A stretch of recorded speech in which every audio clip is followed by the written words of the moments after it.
Hey everybody. Hey Jingo. Hey Ramu. Hey Poppy. Today is Wednesday, and let's see. Adam is going to work on Skeleseller, prepping until a stream uptime of about. I actually don't even know when mentoring is, but thankfully that's why I have this. It is 11 a.m., so about 2.5 hours. At which point he will be mentoring Remy. See mentoring for more information. The general work on Skeleseller is to prep for a v0.3 launch at the end of the month, which typically means lots of miscellaneous work. Okie dokie. There we go. I have, what do I have? I thought I had an update for you. Never mind. I don't have an update. I was going to share some news, but there's no news. Maybe I had news yesterday. I don't know. All right, we need a new thing here. What do we have? E today, I guess. Yeah, this. All right, coding and scripting. This doesn't really fit into coding and scripting. Do we have something for streaming?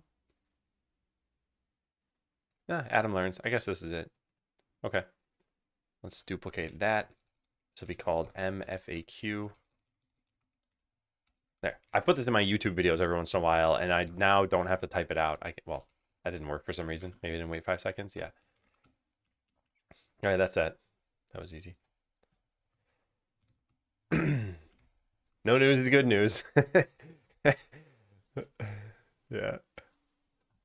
All right, so mentoring Remy at 11. Make sure to start prepping at like 10:45. Other than that, I think we can start tackling this stuff. So next up is the camera queues a bunch of window size change calls. Let's go take a look. This is, how does this work? How do we do this? I guess we look at the skeleton. When we resize the window, oh, it doesn't freeze. And when we stop resizing, then it freezes for like a noticeable amount of time. I think what's doing that is this. Update bounds on next process frame, but it might not be that. So I want to try this out. Hey, Darkstorm. Good morning. There, okay. All right, so skeleton's there. We do this, we let go. I don't think it's freezing for as long now. No, it still is. Maybe we can't do anything about that.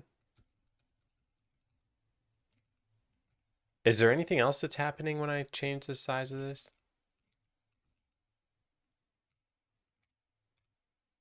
This, update borders. Maybe this is the problem? Maybe I thought it was the camera, but it's not? And what's happening here? Yeah, like this stuff is probably not intense. It might be this, and it might be, do I change a style box here? I do. Okay, maybe it's that. So let's just put a return here and see, is that any better? I'm glad I'm testing this way first so I don't do a bunch of work for no reason. I really got to unlock the camera. Let me do that before I forget. Also, what's that doing there? There's, oh, right. What's that doing there? I just commented out the code that makes that go away. Oh, man. All right, well, lock at this one. Where is that comment out code? Here it is. Yeah, update borders. So the borders show up because of me putting an early return there. All right, the only reason I'm doing this is so that we can see the lag. It looks like it's still happening, but it looks like it might be faster. So it's possibly this code that is messing everything up. So when you change the window size, I guess we want to queue this. Can we do that? Hey, Remy. It's that guy again. That guy in chat again.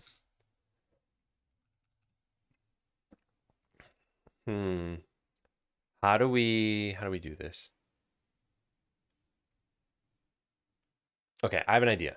Let's do update borders on next process frame. Or like update borders when resize is complete.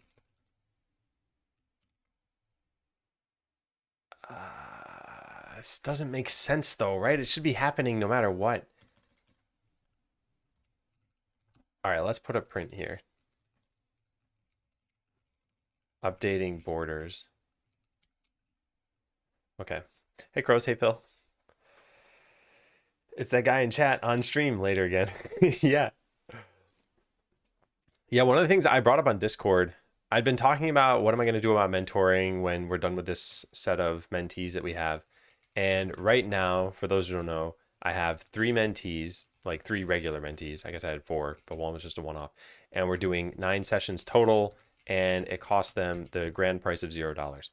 And in the future, I was wondering, like, do I even do mentoring? Do people like it? Is it worth doing? And I think I like it enough where I think I should do it. As far as other people, I don't think this is just going to naturally get views. So from a content perspective, it doesn't make sense for me to spend my time doing this. But from a just personal fulfillment and like desire to help people, I think it makes sense. Yes, paid, I would pay. Yeah, so I think it's going to be paid, but only to weed out people who aren't going to care otherwise about putting in time. Just shift this whole thing.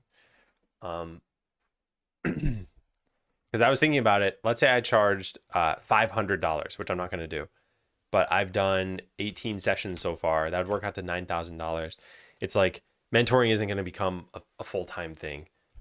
So I was thinking a total of like $75 for a series session, and then maybe like $130 for a single session, and then maybe I do an offline session, but I feel like I need to charge at least like $200 for that, because that's not even helping the content portion of this. Probably slowly descend into goblin mode. Yeah, yeah, that's fine. Although you should get lights at some point. Like from a content perspective, it doesn't make sense to do. Does it make sense to do CS? What does CS mean? At least now where I'll be sitting for the session. Please do any of those will work for me. Okay. Yeah, I'll write that you're interested. I'm probably gonna have like an application thing somewhere. Crows 4K is interested in mentoring.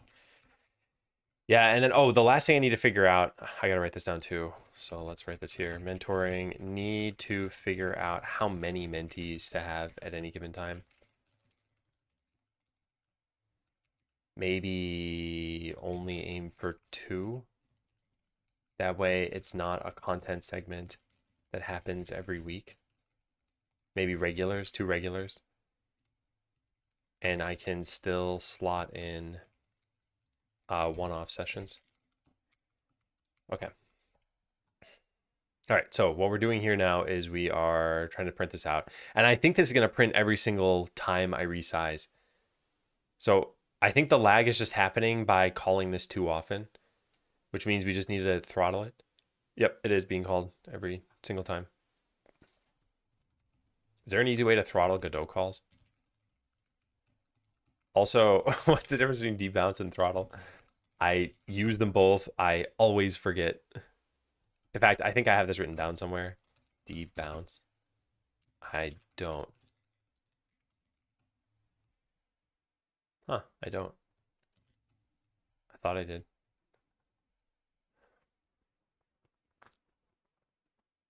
All right, debounce allows us to group multiple sequential calls into a single one. Yeah, I think that's what we want. Yeah. Because the borders, well, actually.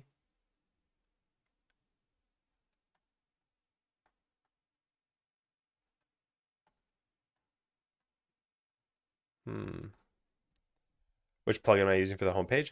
That's called Homepagerizer. It's a thing I made a while ago, and it's free to use, and I definitely recommend it. I find it very, very helpful. It's like even yesterday, I just added this new issue thing, so I can just open up a new tab, go to my homepage, and then press I, and I've got a new issue thing. Yeah, I hope it helps. Using throttle, we don't allow our function to execute more than once every so often. Throttle guarantees execution of the function regularly. Yeah, so we're doing this to update the borders of this. If we don't update the borders, is it that big a deal? No, I don't think so, but I do think we should throttle this. So Godot throttle call. I mean, we could do this just with regular code. I don't need to find if there's a thing. Call throttled. There is a call throttled? Huh. I mean, if I don't have to code this, then great. Wait for finish. No, I don't think there's a thing for this. Well, we'll just make a I guess it could just be a function or a class that takes in a function that gets called and keeps track of internally when it should call it. Yeah, I mean, that's all this would be doing anyway. So we just got to figure out where that goes. Source. None of these really make sense.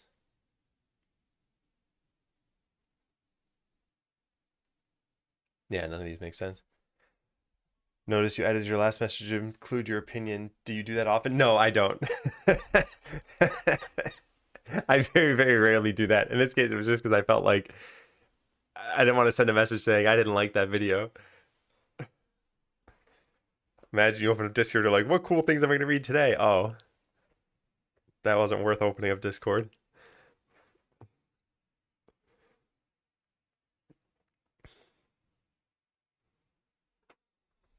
That one folder's not aligned. Oh, sorry, let me fix that.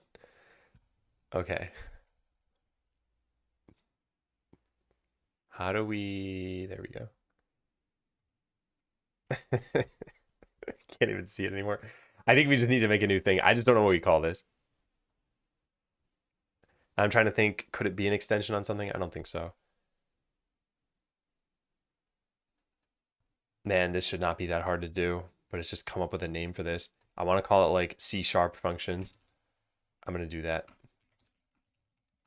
Because otherwise, I just don't know. Whatever. Okay. So there it is. So now we have this thing. Now we can save a new file in there.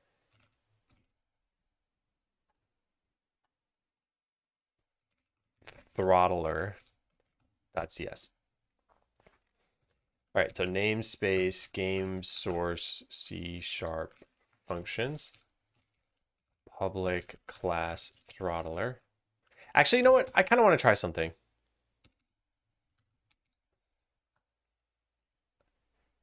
Implement a throttler class, which will take in a function that can be called and only allow it to be called every so often. Yeah, the problem with calling it utilities is that utilities is so generic that it could apply to anything. I'm just going to accept this and just see what happens. So we have a time spent interval, last execution time. We should pass in the function to be edited, or the function to be called. It says execute, and then you pass in the action. So this would allow you to pass in different actions if you want.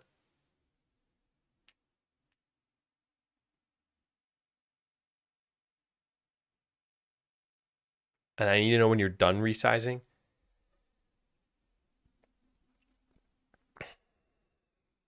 Yeah, we need like a trailing edge on this thing. But we wouldn't know that it's the end of this.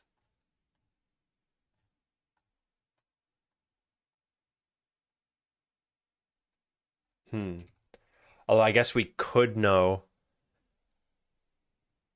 I guess we could just keep track of how long has passed and call this again as soon as that amount of time has passed. If you tried calling it during the throttle. Yeah, I think that could be good. All right, so I think what we want to do here is, this put it inside of a namespace. I don't want that. I think we just need, yeah, this is fine. Private action. So to make this time span interval, I think I kind of want to just do this in terms of, how do you make a time span actually? New time span. Is it ticks? Okay. 100 nanosecond units. I think I just want this to be in milliseconds. Oh, wait, there's a lot of different constructors here. But no, they don't have one with just milliseconds. Hey, Cuso. How's your day going? It's going well so far. I start pretty early. So, like, oh, there's from microseconds. There's from milliseconds. Okay, we could do that. Yeah. I start pretty early. So, like, it's about 9 a.m. for me. So, not much has happened in my day so far. Try to have work be pretty much the first thing. So we can do time span dot from milliseconds. I'm just gonna comment this out for right now. And we're gonna take in an action as well. We're gonna save off the action here. Action equals action. We're gonna delete this, change this to an underscore. All right, remove unused parameter interval if it's not part of this thing. Yeah, we need to save this off. So execute is not gonna actually pass in the action anymore. We're gonna do that. And then we need some way of updating this all the time. And I guess we won't have a way of doing this. We could like, because what I'm thinking is you drag this window around, and let's say you only allowed this to work once every second. Well, your final drag call might be at like the 0.7 second mark, and we want that to have an effect. We just want it to wait to have an effect. So there needs to be some scheduled thing that knows to call this, and ideally it's just the throttler, so that the calling class, the one that's using this, doesn't need to keep calling like throttle.update or something. Use more accurate time because there are quite a lot of rounding errors happening. Yeah, but when you're talking about a millisecond here versus 100 nanoseconds, it's not the difference a human can notice. So it doesn't make a difference. Because this isn't some like, system critical thing. It's like you resize the window and there should be a visual impact of that. That visual impact is not something you'll notice if it's 100 nanoseconds off or 900 nanoseconds off or something. Or whatever it is, a million nanoseconds. Okay, so we would need a scheduler thing here. C# schedule function call every so often. Is it just a timer? Yes, new timer. Okay. Hey, Matt. Private timer. Timer equals new timer. So we want a callback for this. That's going to be tick. I don't know. I don't even know what that takes in. Private void tick. Can we do that? Cannot convert from method group to timer callback.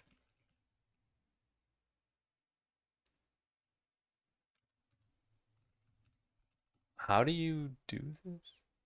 Oh, new timer callback?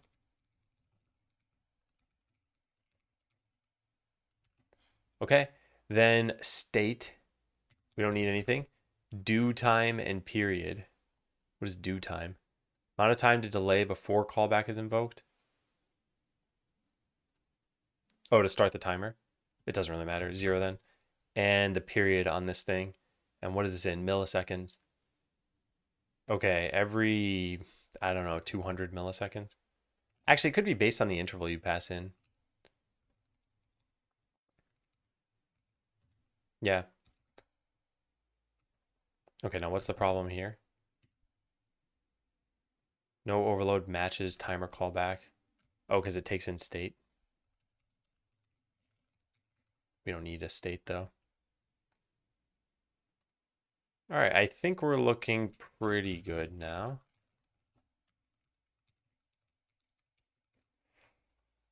Timer is never actually used here. Refactor the code to use its value. The thing is, if I don't have this, I think it's going to complain about something else. Unless we do this. Okay, we can do that. All right, so we need to know that execute was called, but it wasn't processed. Private bool processed last execute. this is going to be equal to true. And this is going to be just a call to execute, I guess. If not process last execute. Or I guess like needs processing. Call execute at next time, at next tick.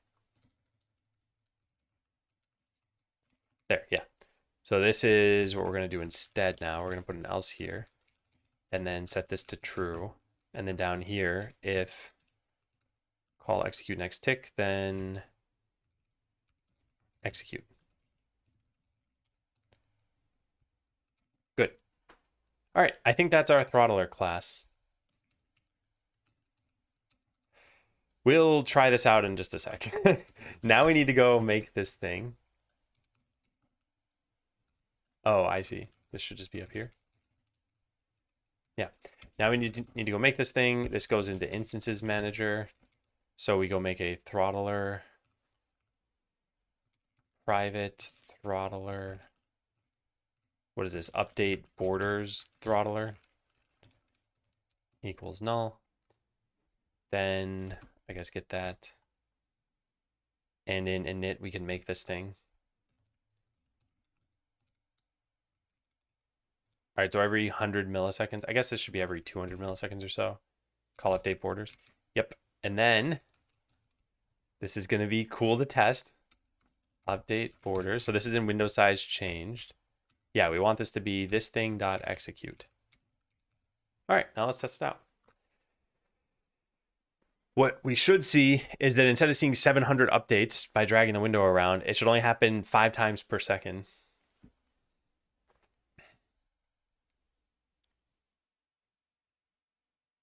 And it broke immediately.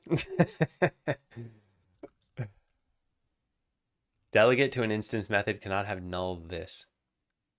Instances manager line 50. Null this. I don't know what that even means. It says lambda expression can be simplified. Huh. Yeah. The not explicitly unsubscribing is something I want to fix eventually. I just haven't really gotten to it. What I learned about time is the first time I encountered rounding errors in my entire 4 years of C#. Quite frustrated that's a thing. I think it all depends on where you're getting these rounding errors from. I know you mentioned the time stuff, and yes, you need a certain level of granularity when it comes to time. I think the other case is in floating point operations, and I think this messes a lot of people up. All this happens in every language, really. Well, pretty much every language. If you have a certain number of bits you want to cram a floating point into, it's like you can only represent so many different numbers.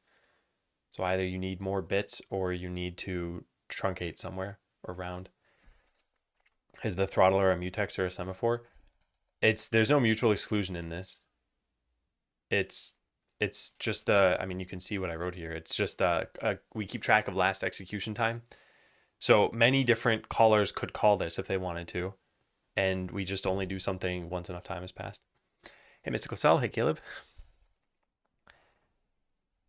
All right, so why is this delegate to an instance method cannot have a null this? I don't know what this even means. Need to assign a valid function hosted by some class and then a dynamically loaded DLL to your delegate variable. The functions are static methods on classes with the same name. This is straightforward. If they're instance methods of classes with the same name, create an instance.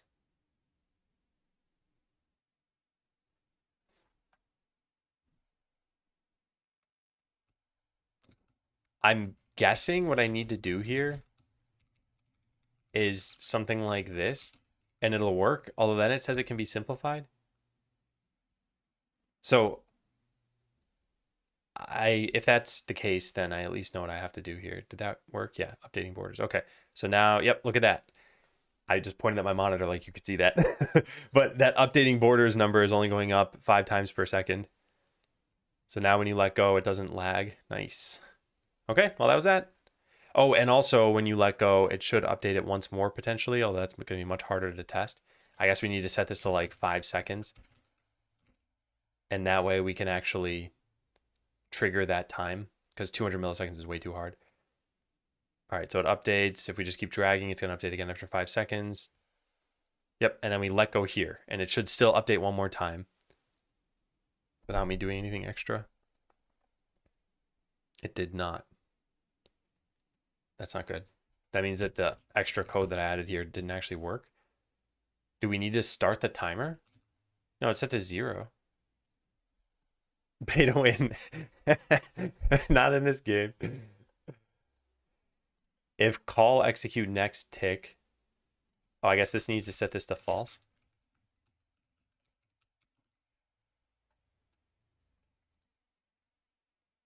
Execute. Now, if elapsed is greater than an interval, yeah. What? What's going wrong here? 85 filter. Welcome back. Is not going to cause threading errors. There generally aren't going to be multiple threads doing this. It's just one class that needs this throttler for now. If we needed a thread safe throttler, then we would just need to make sure that we're locking on something in here. I don't know. Let me think about this, because I guess 2 threads could call into this and then get the elapsed time. So yeah, we would just need execute to be synchronized on anything, even just a random object. Problem is here, I don't know what I'm doing wrong. Is this getting called? Tick. And do I have another version of this game open? I do. Okay, let's see how this one works. It should just be saying tick every 5 seconds. Abort. Timer is ambiguous. Whoops. Fully qualified timer. I don't actually know which one I want. System.timers.timer, I guess. Timer does not contain it. System.threading.timer. What? Which kind of timer was this beforehand? Huh. Do you need to reset the timer after every execute? I don't know. That's what I'm trying to figure out. And thanks for resubbing 3D Extended. It is a system.threading.timer. Or a system.threading.timer. Let me see. Was it always C# and Godot? Yeah, it was. Well, if I build this, it should work.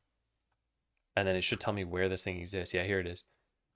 What is this? System.threading.timer. Yeah. So why? Okay, that's good. And that's good. And now we can run this. And it should just say tick every so often. It is not even saying it once. Okay. Well, then I guess you need to start a timer. System.threading.timer, timer equals new. And then maybe timer.start. No. Timer dot. Huh, that's strange. That's really strange.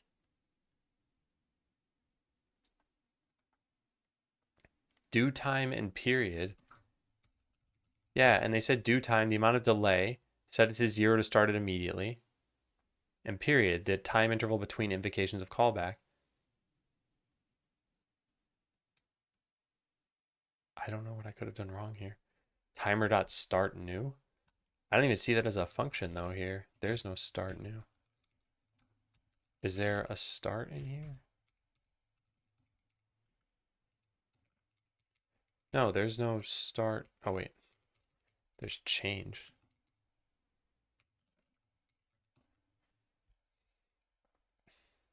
Oh, it implements iDisposable. Oh, okay. Well, that explains that. Thank you. Yeah. I will give you a point for that. Private read-only timer. Timer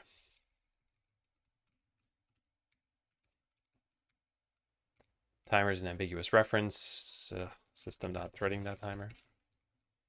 And then it says remove or refactor the code to use its value. So in this case, we just need to suppress this. And the interval doesn't matter here. No, wait. I deleted that? I accidentally deleted that.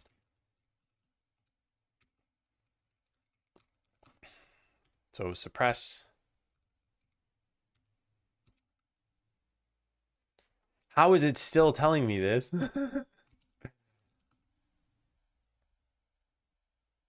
I'm like explicitly suppressing this.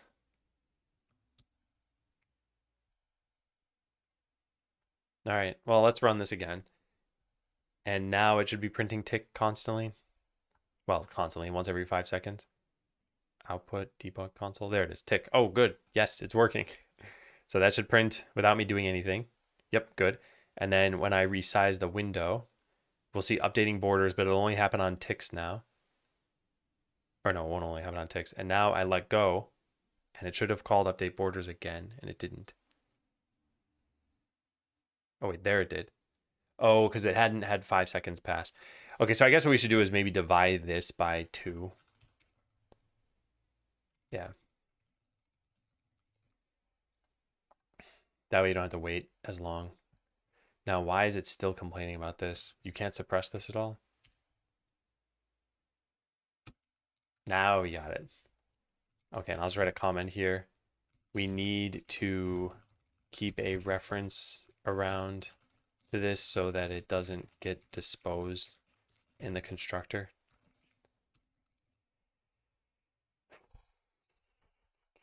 Yeah. Okay. Why does it need this? So timer implements iDisposable, which means that when it goes out of scope, if there are no more references to it, it'll cease to exist, or it'll get cleaned up. Not everything does that.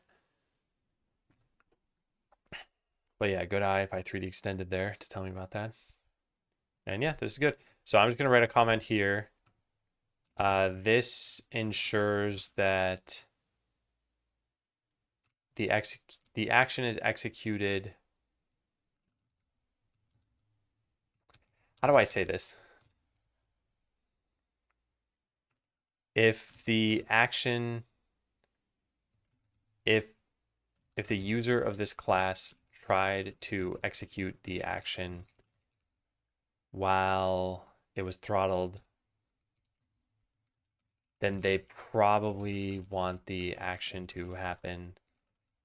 I shouldn't say then they probably. Then we instead execute the action on the trailing edge of the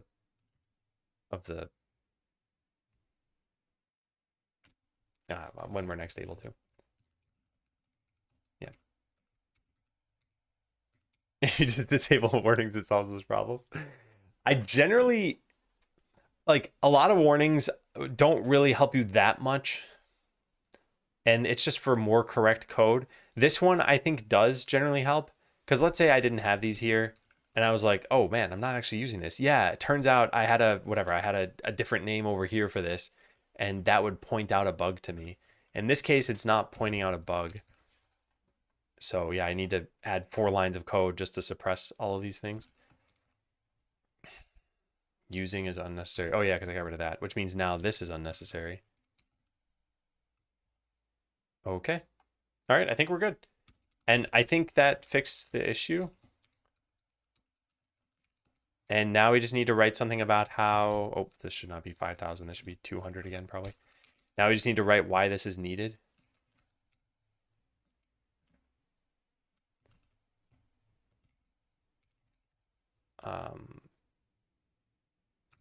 Updating the borders modifies a style box, which is not a quick call. So we throttle it. Why does it need this? Oh, for the reason I just wrote here. So we're doing an expensive task. Generally, this is almost always why you want throttling for something. That doing it too frequently causes some problem. And that's the case for us. And that's a performance problem. Tend to find suppressions indicate that the expected pattern wasn't followed. If something is in too tight of a scope, a wider scope is often called for, passing from an outer scope into the context. Well, hey, Godik. Expected pattern wasn't followed. I'm not sure I understand the scope stuff, but in this particular case, we needed to keep a reference to something that we don't really need a reference to just so that it doesn't dispose itself. And the easiest way I can think to do this is just keep a reference to it. What's the expected lifetime of this for the entire application? No, just for the lifetime of this class. So if this throttler gets deleted, then the timer should get deleted. APWS. Did you figure out the item spawn lag from a while ago, or is just reducing the number of items? I assume it had to do with creating new scenes in Godot, and I could just pool them eventually, but I never actually did that. Because the other thing about this is I don't know to what level of scale we want the game to go. So right now we allow for up to 50 items to be on the ground. And that's quite a lot of items. Oh, I never actually properly tested this. What am I doing? I still had the return here. All I did is make sure that it didn't call this too much, but I didn't make sure it didn't impact the performance again.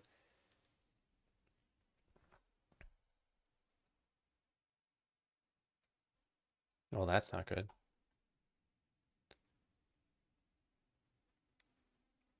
Object not set to an instance of an object.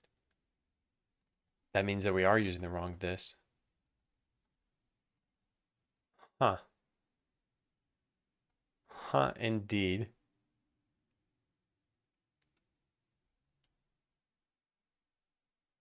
Yeah, interesting. So this could have been the same way. That wasn't our issue that we had here. This is the same problem we've ran into before. Caller thread can't use this function in this node. Use call deferred. Okay. Yeah, we'll say update borders deferred. I have some other deferred call that exists. Why is it finding that? Call deferred name of whatever. Yeah. Private void update borders deferred. All right, I think that'll work. Let's try that out. Hey, Thomas. Items created in the constructor are not removed when the constructor exits, though, even if they implement iDisposable. When the object they live in dies, then yes.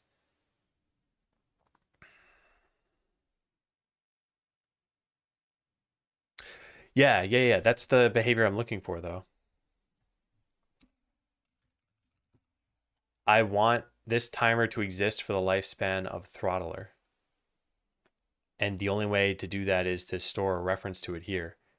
At least I think so. If I were to just put new right now, it would get disposed right at the end of the constructor. And that means that my timer is doing literally nothing. But maybe I'm misunderstanding something here. Hey, bro, Ron. Using block that creates that behavior, but the constructor scope exiting shouldn't kill it automatically.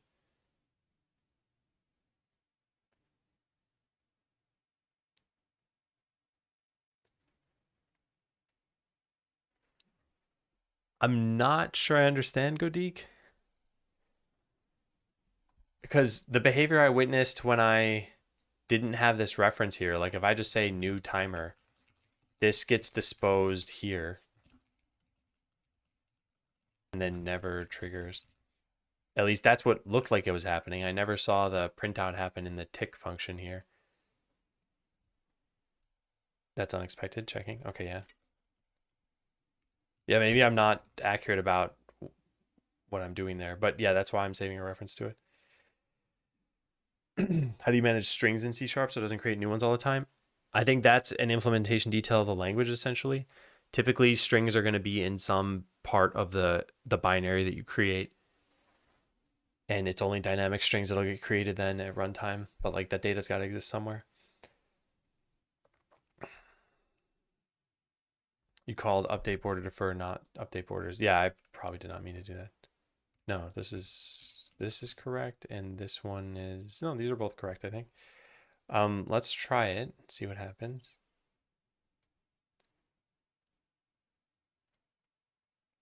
It's practically impossible to tell if this is doing anything. So let's print this here.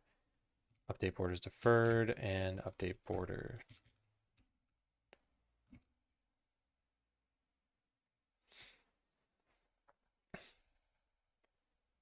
All right, is this printing out? It is not printing out. Oh, wait, there's an error. Can I have an all this? Yeah, darn it.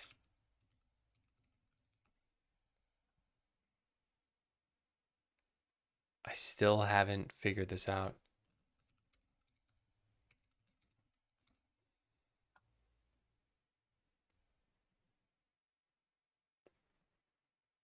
Does that fix this? Yes, good.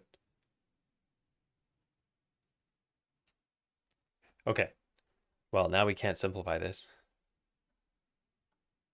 but everything else is working properly. Suppress. What? Did that even just do anything? I don't think it did. Huh. Yeah, there's no way to turn that off then. It thinks this is unnecessary, but it's actually not. Huh. Well, anyway, the original problem is solved. We just can't ever simplify this then. You shouldn't need the anonymous function there. Yeah, I do though. It does change the behavior.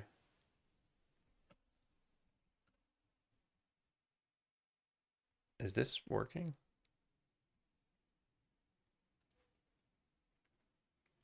I don't know. I think we need to expand this beyond the size of the 1080p. Yeah, there we go. Yes, it is definitely working.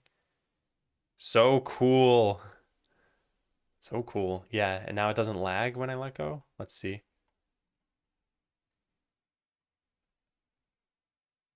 I mean, it lags for like the tiniest second, but I don't think that matters. This is only when you resize a window. And if you do something like this, it's not even noticeable. Yeah. Okay.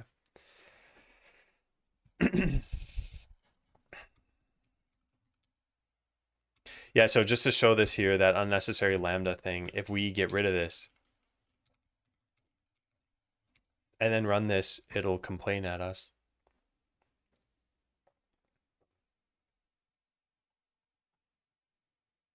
Yeah. Delegate to an instance method cannot have null of this. Tend to resize the window once I start a program and then leave it alone. Yeah, especially for games. I think for other windows, it makes sense that you might be moving them around or resizing them, but typically for a game, I think you're going to leave it. It's possible to start 30 minutes earlier. Yeah, I think it should be. Yeah. Mentoring Remy at 10:30. Start prepping at 10:15. So that's so like an hour from now. Let me change the today command then to say 2 hours.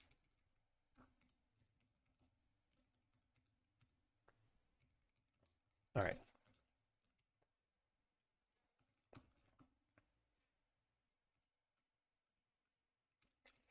All right, I'm a little concerned about this though, because we might forget that this is the case or why this is needed, and then well, I guess it'll produce an error. Fix setting nullable action parameters on components.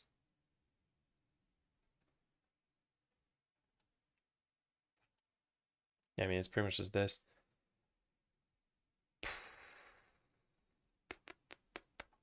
New my function delegate. Should we make a proper delegate for this?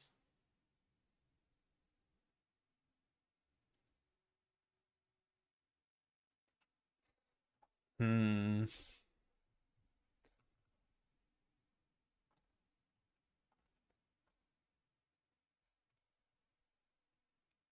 Hmm.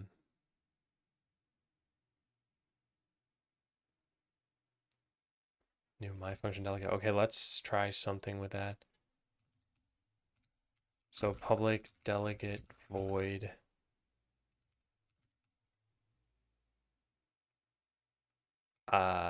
Tesseroni. How is this gonna work? I don't care about a delegate should not follow a property.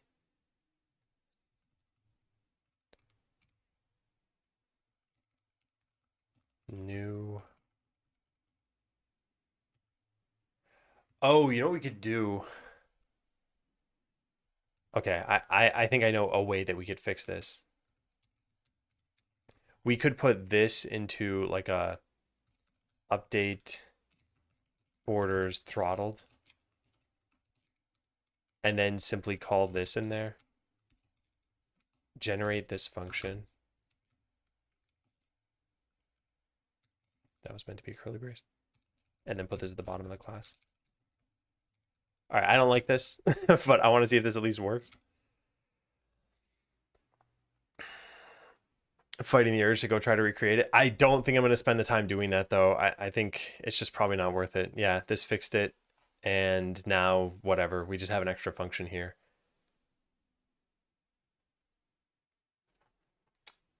Not super happy with that, because in order to call update borders now, we actually need 2 functions for this. Call deferred comes from Godot, right? Yes. Yeah. Yeah, well, too bad. Whatever. I am not super happy with this change. We need to revert this. What if the bot took a timestamp and replaced it with relative time? Say in about 1 hour, 15 minutes. Yeah, you know what I've noticed though is that very few people are using the today command anymore, and I'm guessing at least probably one person out there is just searching through this to find the answer to what they want so they don't spam chat. But probably most people are just like, whatever he's working on, I'll just watch. So it would be work that would be done. I guess it would be maybe more helpful for any announcing of an event, but usually for that I just link to this site time.is and then just type in some stuff here. And that way people can keep a link to it for themselves. You had the parentheses were only there. So, okay, let me show this. When I had this originally, it was just the throttler.execute. So there were no parentheses at the end. And if I had parentheses at the end, it would actually be just a compilation error. So I don't think it was that. I think it's just that this didn't know what this reference should be, and now it does. So let's check this in.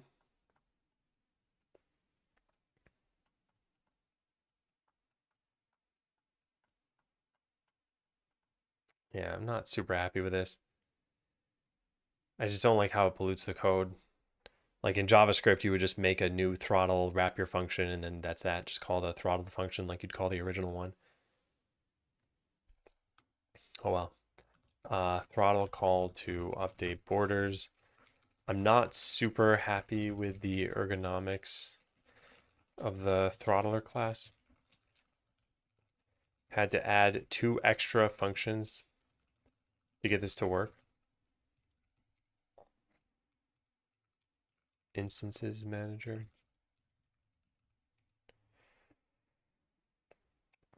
I know at least enough to start watching that data command. Yeah. And also, I think, at the beginning of working on Skeleseller, it was like spend 5 days working on the battle system. So at that point, it's like you'd want to see, okay, day 3 battle system. At this point, we're like, I just spent about 40 minutes on this one random issue, and now we're going to move to a different random issue and then another random issue. So I think it's much harder to communicate via, the title, like what's going on here. Is it initialized when ready is first called? It's initialized on init, which is pretty much when ready is called. Yeah.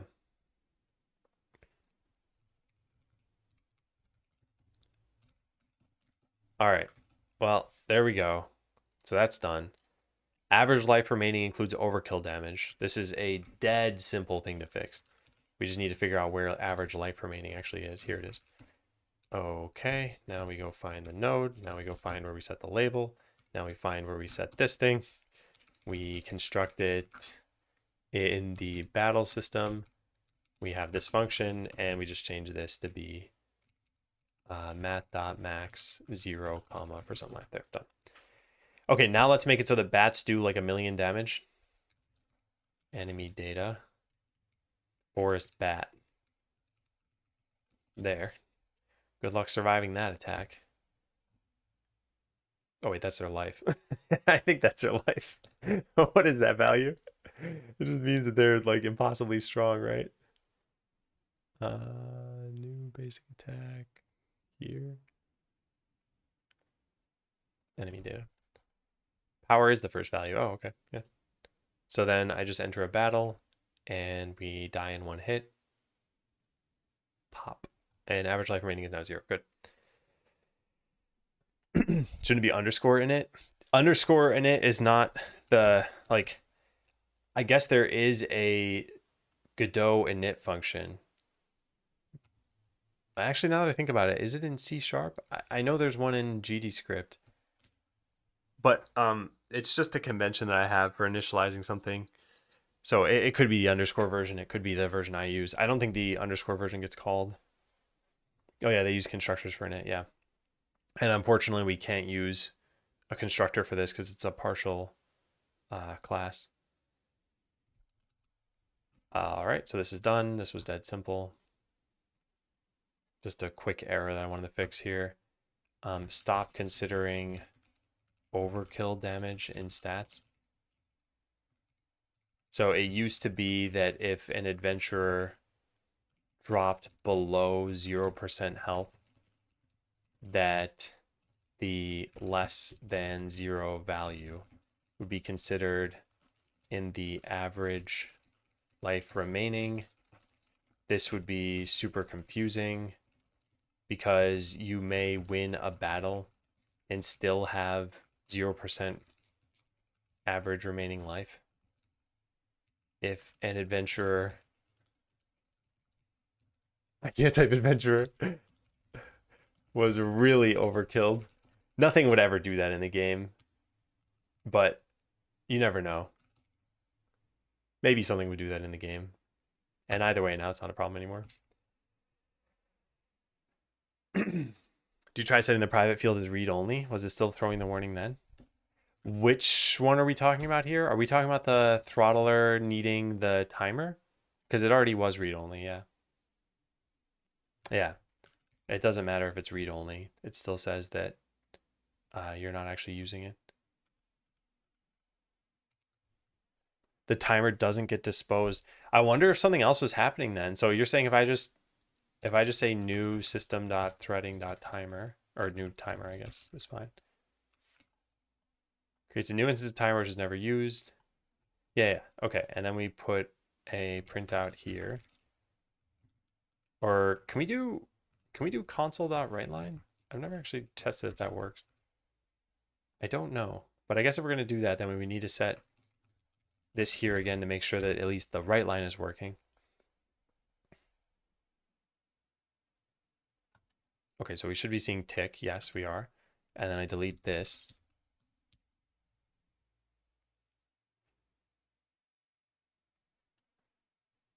We're not seeing tick.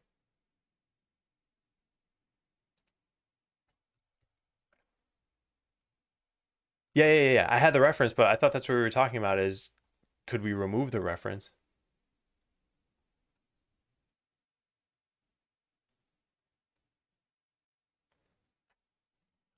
Because this message, items created in the constructor are not removed when the constructor exits, even if they implement iDisposable. The object live in dies, and yes. Wait, not that one. Constructor scope exiting shouldn't kill iDisposable. This one, yeah. The constructor scope exiting shouldn't kill an iDisposable automatically. Oh. I think I see. I think I thought you had the context of why I added the reference to it. Okay, I think we were on 2 different pages the whole time. Yeah. All right. Then let's put this back to what it was. In fact, let's just revert this. I think it's the GC finding an unused reference. Yeah, it could be that. Which then causes it to get disposed. I guess I guess that if you didn't dispose it, it depends on the implementation of the underlying timer, whether that would be a problem. Yeah, I did.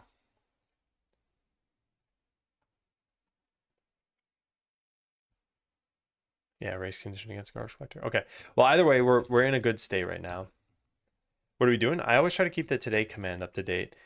So working on Skeleseller, going to be doing mentoring in about an hour, I think.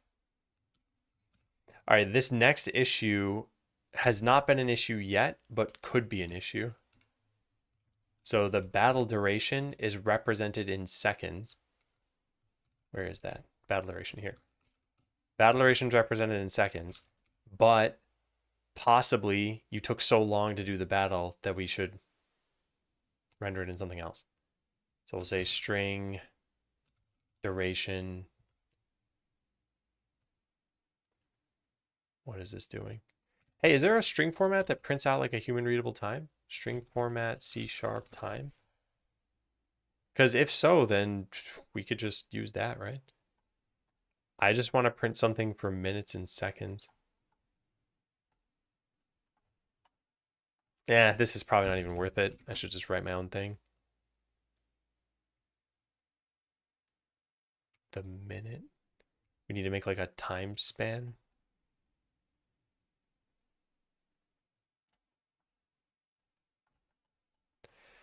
Yeah. I've just made a dumb call in some method. Yeah, yeah. That, and I thought about that too, but then I thought it's going to be less clear why that dumb call is there than to have a warning being suppressed. Time span, to string formatting. Yeah, okay, got it. Okay, well, let's do that then. Time span. Standard time span format strings. Okay, let's do this. C# playground. Go over to here, change this to the one I'm on, and then make a new time span. T equals new time span. Or no. Time span dot from seconds. So let's make one that's 40 seconds long. Actually, let's make one that's 72 seconds long. And then let's just print out the time span for right now. I'm not even using any formatting for it. Okay, good. Now we want to format that.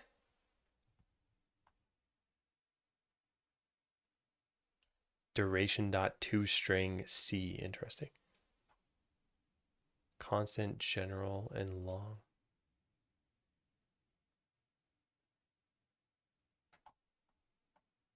So how does this print out? Not quite how I want.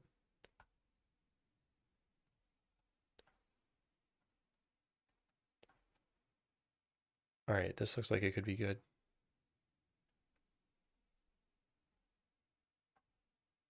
Yeah, here we go. Number of whole minutes that aren't included as part of hours or days. Number of whole minutes that aren't included as part of hours or days. Probably that's fine. And how do you format with this? New time span. So it's a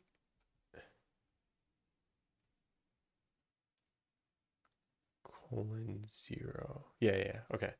So we do something like this, $,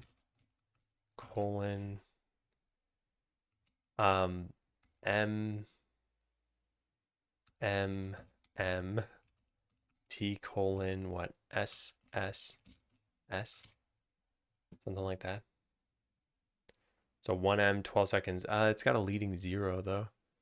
How do you get rid of that leading 0? Single digit minutes don't have a leading 0. But that M didn't seem to work.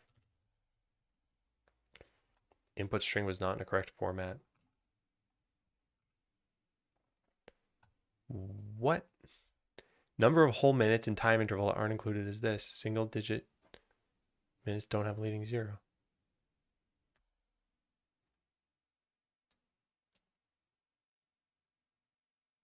I don't understand what I'm doing wrong here. %M.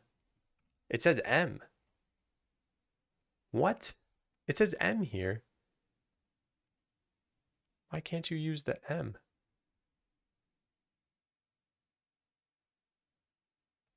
That's bizarre. Why do they have some of these with a percent sign and some without? Huh. Maybe one is used for, I don't know, in a function call, and the other one's using the string format thing. Hey, Goose. Months? I think months might be something else. No, months don't even show up here. Maybe a time span doesn't go that long? Yeah. I guess not. I don't know. Anyway, that works. So now what happens if we set this to 50? Should say 0M50S. Yeah. The problem is when it's less than 60, I guess we don't even want the minutes to show. So we need some conditional formatting anyway. But yeah, this should be decent. All right, so time span equals from seconds. And now string duration. All right, so time span total seconds greater than 60. They have an @ symbol here. I don't even think I know what that is.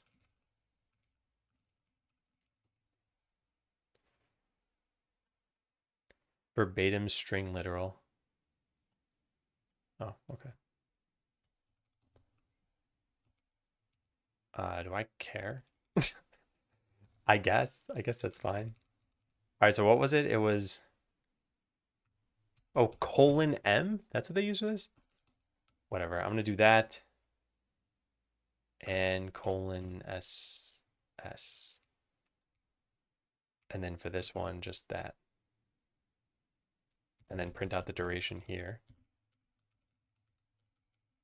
Oh, wait, we want it in fractions of a second, though. Oh, darn it. That's not going to work, is it? Whatever. I'm just going to do this myself in a different way.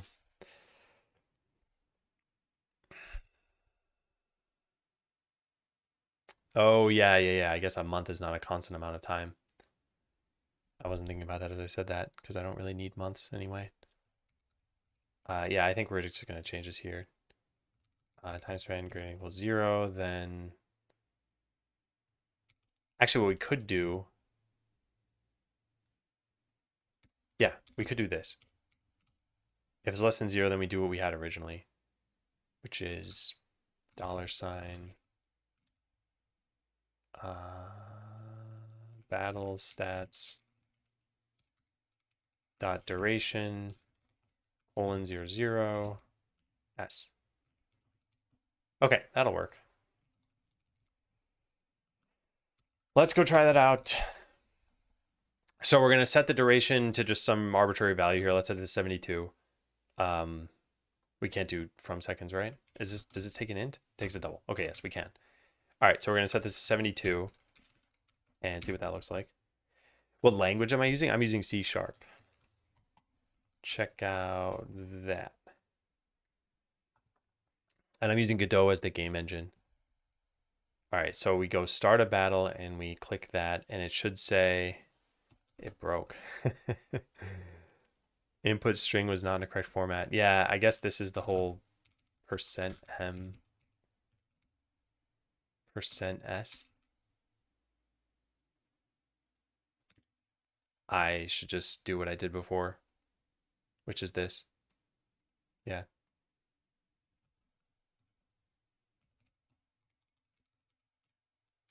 I don't want to figure out the toString stuff here. There.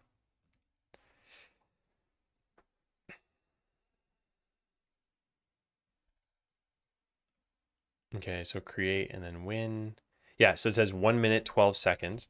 And then if I set this to something like 57,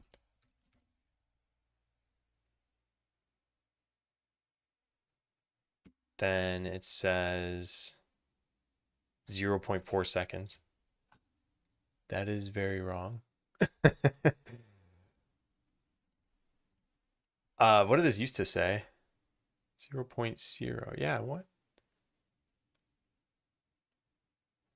Oh, right. 0.4 because I just changed the time span. Time span is actually used for this. I would need to change the duration. Battle stats dot duration equals 57. Yeah. Which what we can't even do. Yeah, we can't even do that. James, thanks for the raid. I was actually just thinking about you. It was like a fleeting thought in my head about raids. I was talking to my wife about raids. And I was like, I haven't seen James in a while. Anyway, how's it going? How's your site coming along? Welcome in, everybody. I'm working on a game called Skeleseller. A little bit more information about that here. And right now we're doing something kind of very basic. You know what I'm going to do? I'm going to just do double fake duration equals 57. And then we'll just use the fake duration for now. Fake duration Yeah. But I don't suspect there are going to be that many issues with this. So it says 57.0 seconds. That's good. When I say 60, that's the last thing I want to test here. And it should say 1 minute, 0 seconds. I don't care about fractions of a second once you've hit 1 minute, because then it doesn't really matter. It says 0 seconds. Man, what? How do we stop that from happening?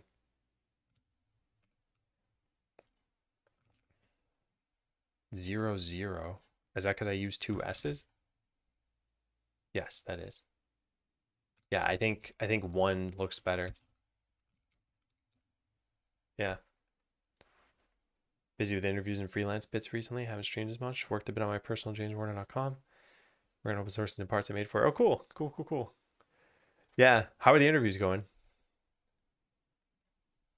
All right, that's that. Let's set this back to what it was. So fake duration is battle stats.duration. Okay. And that's it. We'll just run this. That's the only change we have here anyway. There's just that. So now when we have a battle run, I'm not even gonna, I'll just speed up the game, I guess. That's all we need to do. So it should report the correct times. Yep, 14.1, 9.7. I don't think there's a way I can make a battle take a minute. I don't actually know. We need to hire the, well, it's gonna mess something up. Wait a second. Oh, because the first choice is always the Rogan mage. Yeah. You should test 61. It might print 1M1S. I wanted to print that in that case. But yes, you're right. I should test it. So let's do that. And then grant money and then hire a cleric. Okay, the cleric is pretty bad. At least without skills. So I think this battle is going to take a very long time. Yes. Incredibly long. Wow, look at that. It happened to be exactly 61 seconds. So good. Just prep work can be a lot. Yeah. Yeah. I think interviews are like apartment hunting or anything else where it's like the idea is sort of fun at first and then they all just feel the same by the end of it. And it feels like a tax.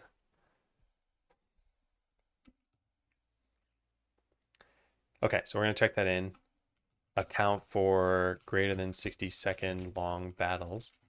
The duration would have printed something like 92S instead of 1M32S. Okay, so that's done. It's 9:45. Normally I'd want to take a break right now, but since we're going to start we're going to start the mentoring sooner, then I'm going to wait another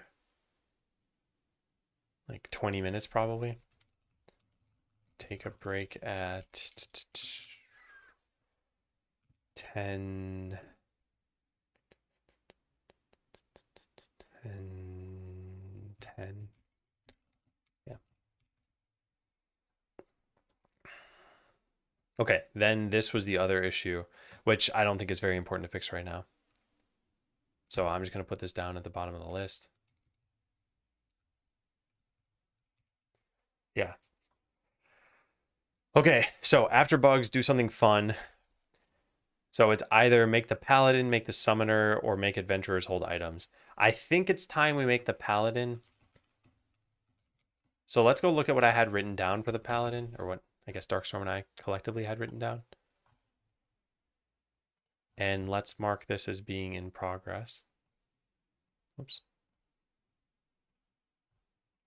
Status in progress and iteration current. Okay.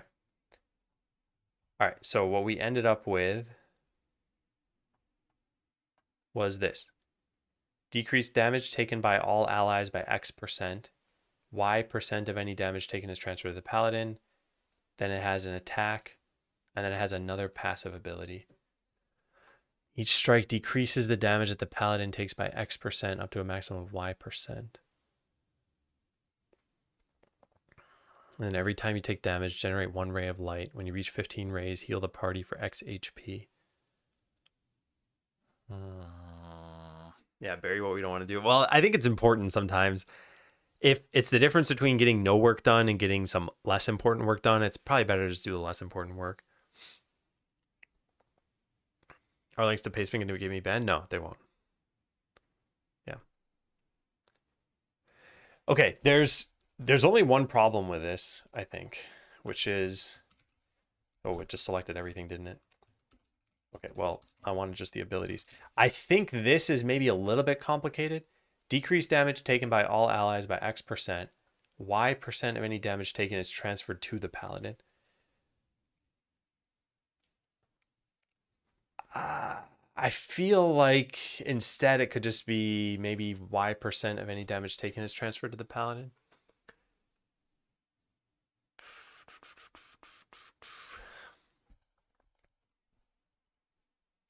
Let me take a look at this.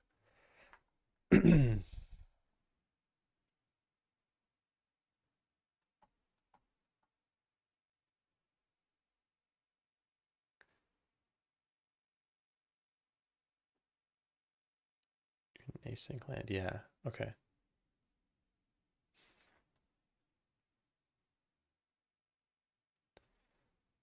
Wouldn't use this pattern, but it turns out the runtime will hold the class and scope even if references are all async, but you do need the class reference.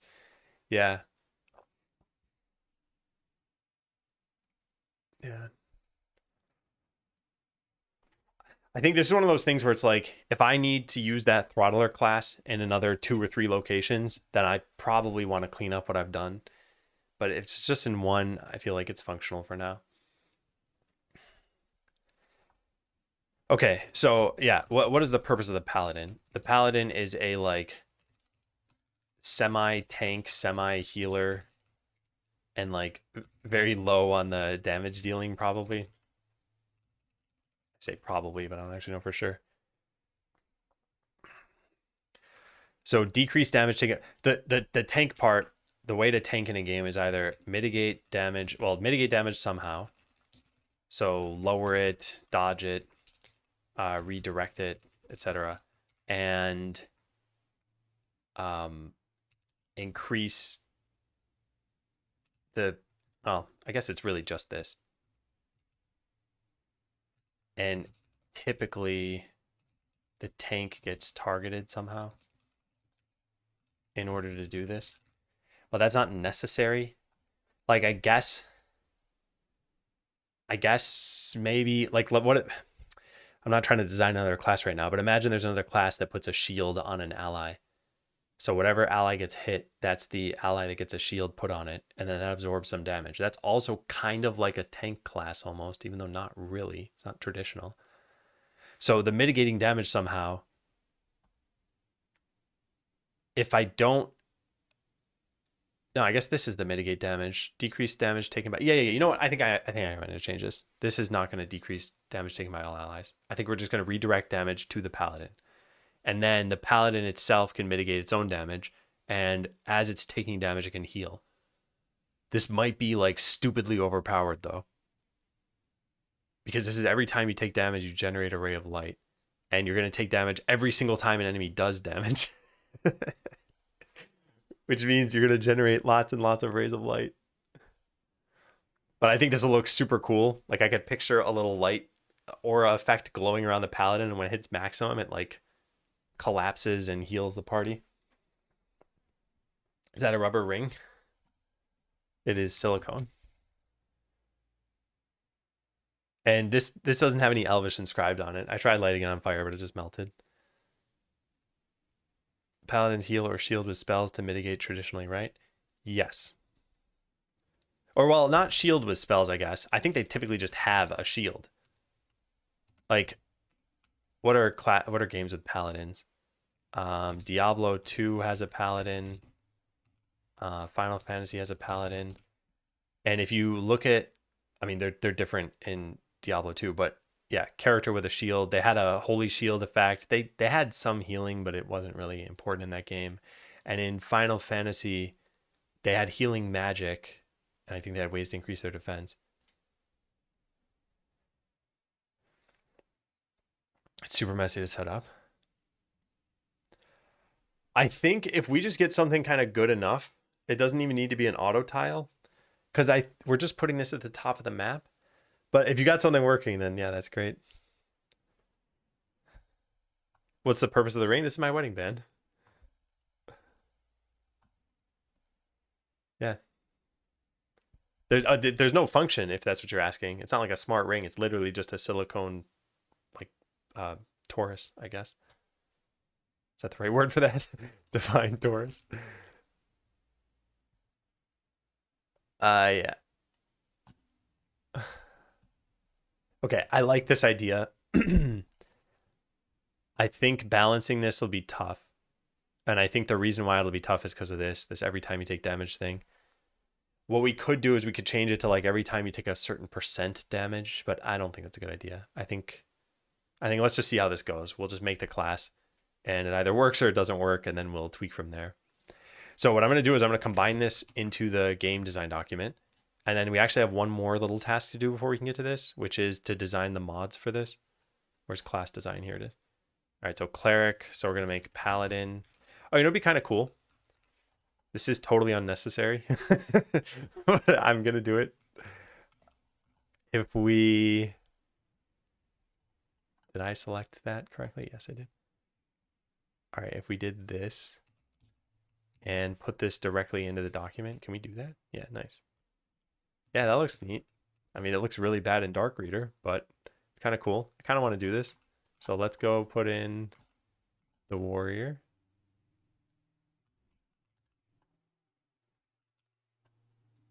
What? I somehow had a selection already.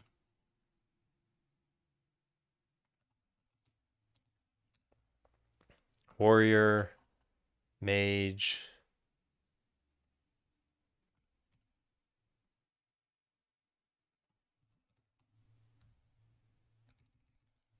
And man, what is going on? Why is it like automatically adding to my selection? Do I have something set over here? I do. Well, that's why it's doing that then. I thought I always had to hold shift for that. I forgot it was a mode you could set. All right, and then the rogue. We don't even have the paladin in this sheet, so we're going to have to add them. There. Now, where is the paladin? Let's go find you. Give me a sec. I got to download this graphic.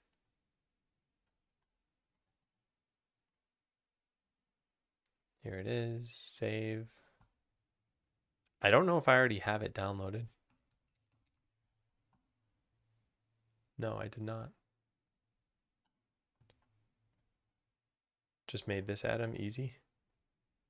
Whoa, this looks great. Good job, Puka. Please describe the taste.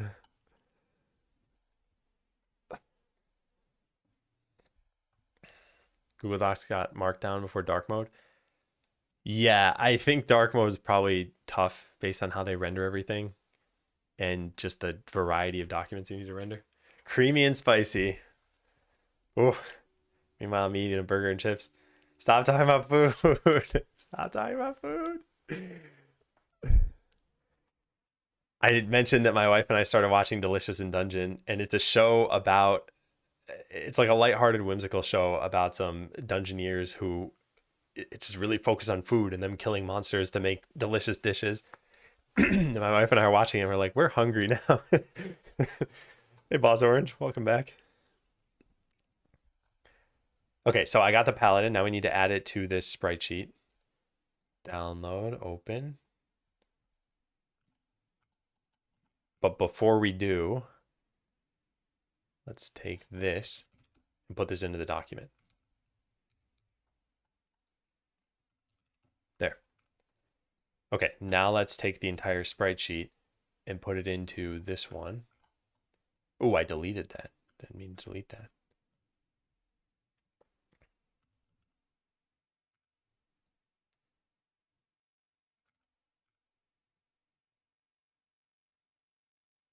Okay, that should do it.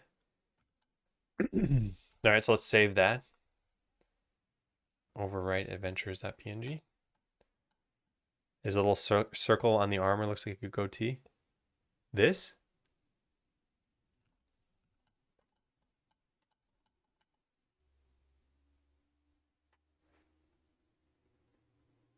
Because I guess when I see it zoomed in, there's the gray in between, which makes it look like it's something on the armor. And I guess it also mimics the lines on the top. But yeah, I guess it kind of does. Or a really large nose ring. Max fly size on it, which is effective. Beyond that, like, yeah, if you go back to the Jurassic era or something.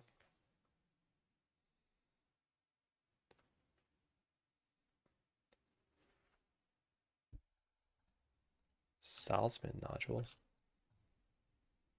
Oh no.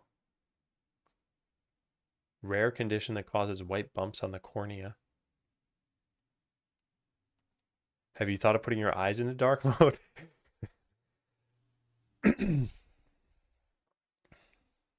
Shrugged it off and see that's Mary Way. Like you're over there producing like infinite flies, invulnerable creatures of unknown proportions. The house is infested with massive cockroaches. Oh, oh, does not sound fun. All right, so passive is going to be. So note this class has 2 passive abilities. Main passive is going to be aura. X% of any damage taken is transferred, or not any damage taken. X% of damage taken by an ally is transferred to the paladin. Yes. Then smite, single target attack. Each strike decreases the damage that the paladin takes by X% up to a maximum of Y%. Yeah, so we need to come up with mod 1 and mod 2 for that. I don't know what they would be just yet. And then second passive is Holy Light. Every time you take damage, generate 1 ray of light. When you reach X rays, heal the party for Y HP.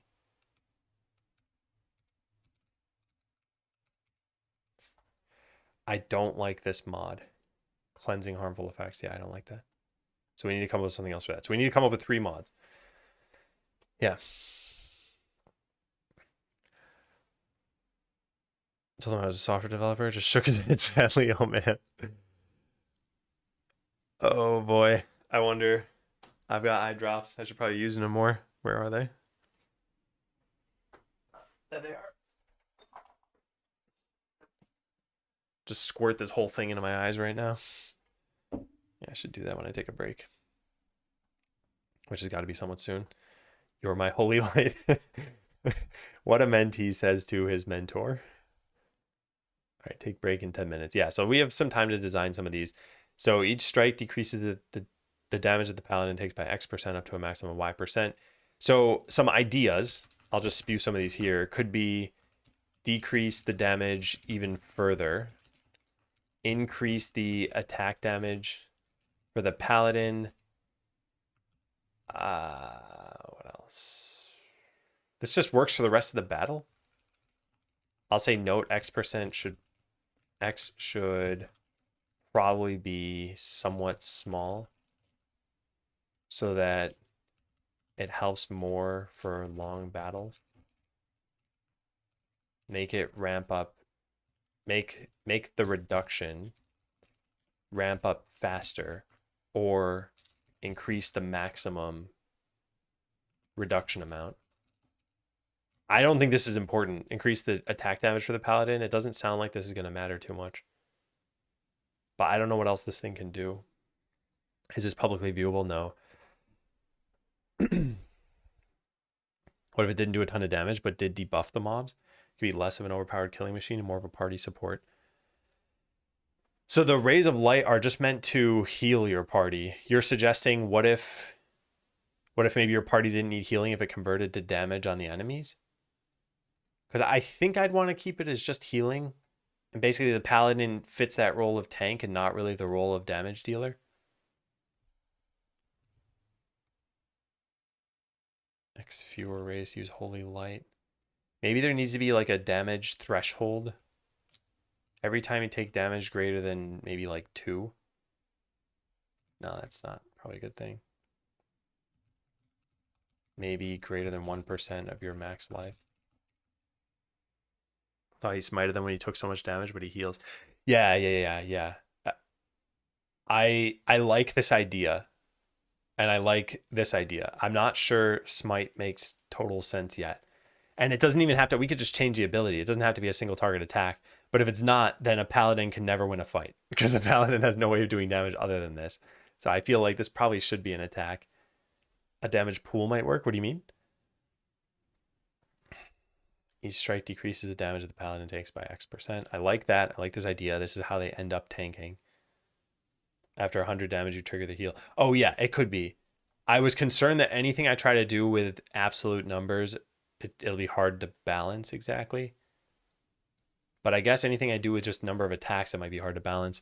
So I'll have to see how this works. I think that any healing class can potentially extend your party's life by so much that they're just overpowered on their own. So yeah, we got to be careful about this stuff. So I like this. Decrease the damage even further. Maybe, yeah, increase the maximum reduction amount. I mean, that could be good.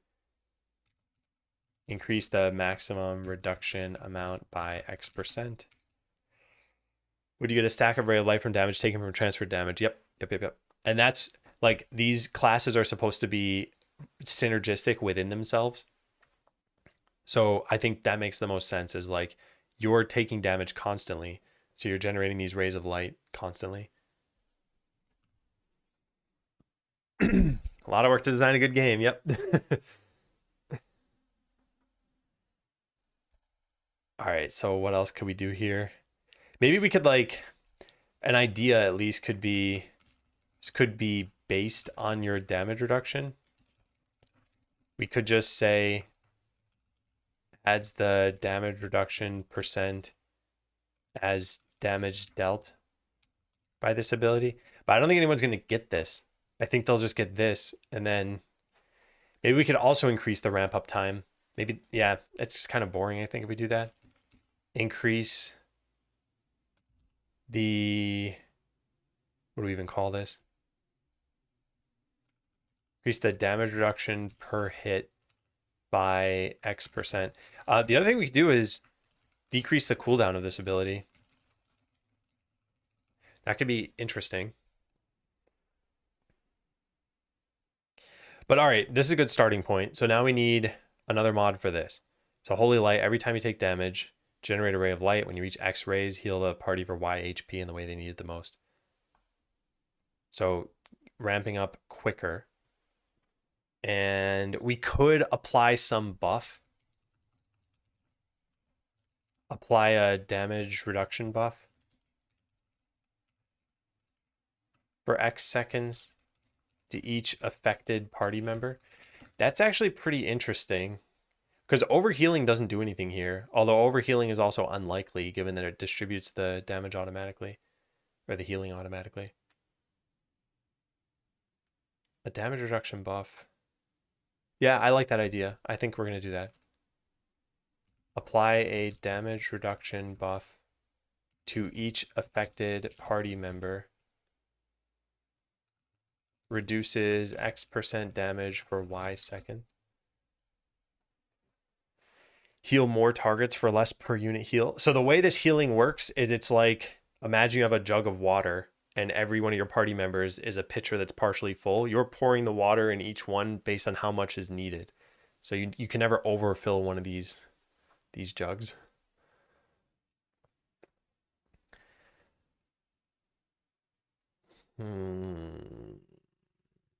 All right. So is this good?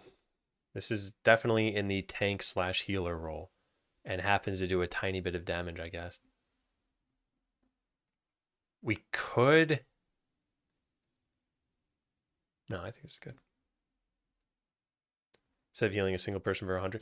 Yeah, I don't, maybe I'm not being clear here. What I mean is, let's say you have your party member is like, party member A has 50 out of 100 life, and party member B has 80 out of 100 life, and your holy light, or whatever we called it, is going to heal for 80 HP. You'll give 50 to this, 20 to this, and you'll have 10 left over that just won't do anything, I guess.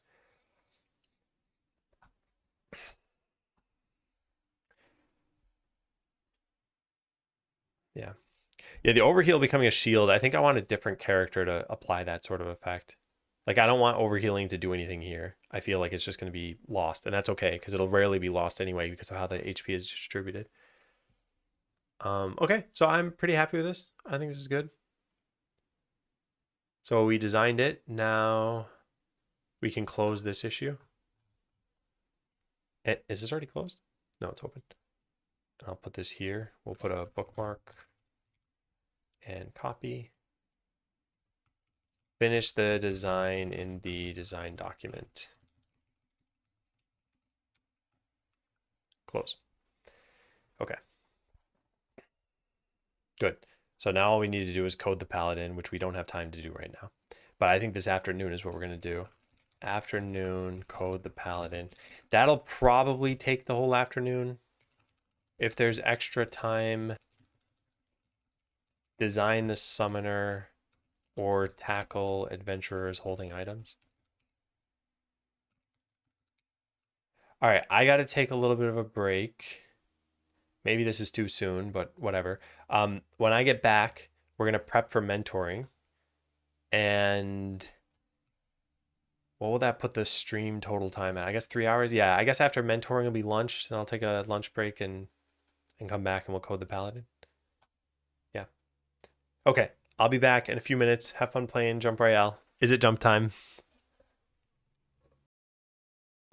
It's jump time.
everybody.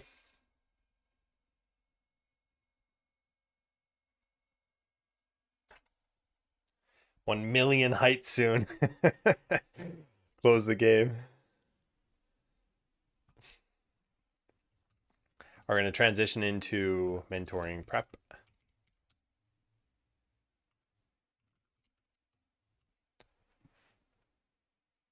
All right, first thing, let's go read through the document with Remy. Session 6.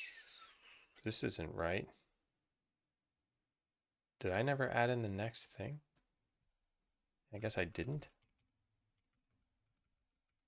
Is this session number 7? No, this is number 6. Why is that the wrong date? June 26th. Huh, weird. I guess did we move this? Huh, I don't remember. Okay. Well, anyway, we had a long break. Yeah, but I had the wrong date written. Oh, we did move it? Okay, yeah.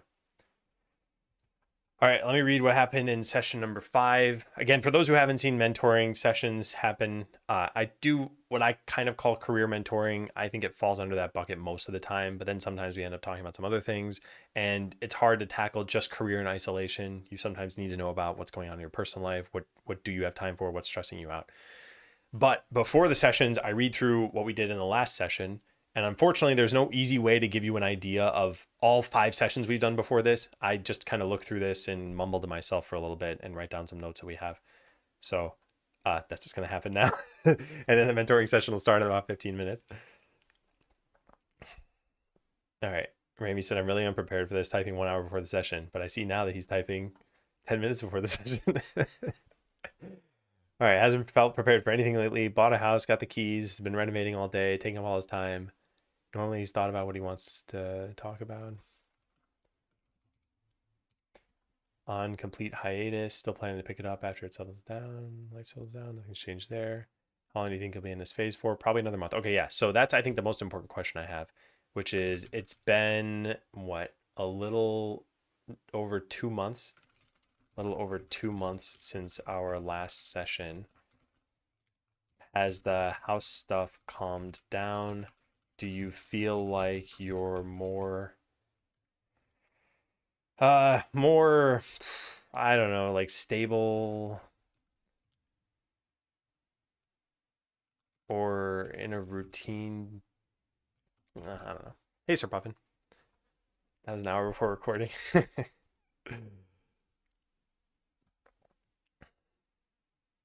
Yeah. All right, new house has been great. Yeah, okay, so basically Ramey's life for the longest time was just work stuff and then house stuff, and that was kind of it. It sounded like amount of work is overwhelming. Although I did ask Remy to do some tenants. I want to talk about that at some point. Do you feel like your life is more stable and less overwhelming? I think that's how I want to ask this. Excited and overwhelmed, wants to be further ahead, has a deadline. Have you considered staying with someone else to alleviate the process? Deadline was August 28th. Okay, yeah. Note, Remy said the deadline for the housework was August 28th.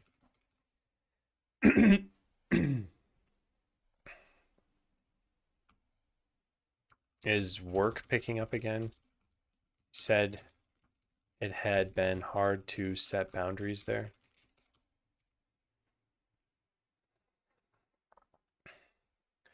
What's your schedule for tackling this? It's good. How's it been bonding with your dad? Azure introduction training, I believe, was bad, right? Yeah. Bad experience. Assess through the 2 other trainings. Stress problems as they come up. Oh yeah, did you email the Azure training coordinators about an upcoming session that works for you? You mentioned that you'd try to do this homework task. Wink.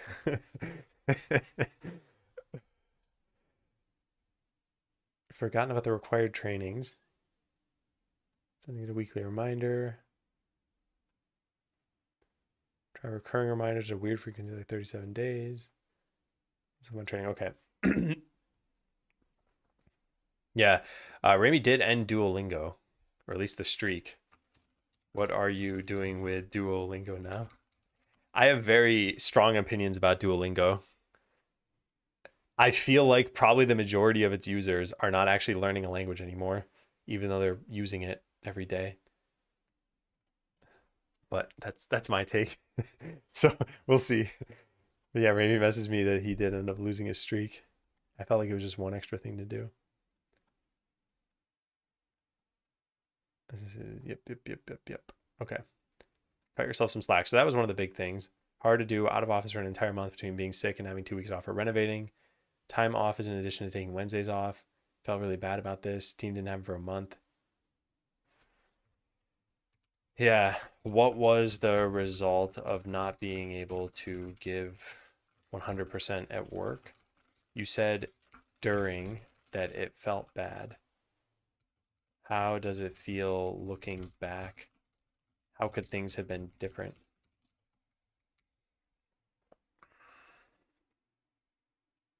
Manager called him an idiot for wanting to work. Real wording was probably don't be stupid. What do you think makes you feel like you want to be at work? Pride.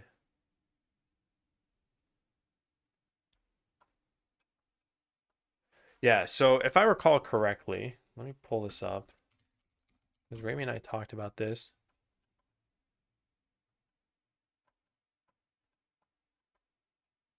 Yeah, tenants. On 6/30/24. Have I been nice to Remy? These are for himself. So it's have I been nice to myself? Did I overcommit to things, and were there unrealistic expectations that I put on myself that I wouldn't put on others?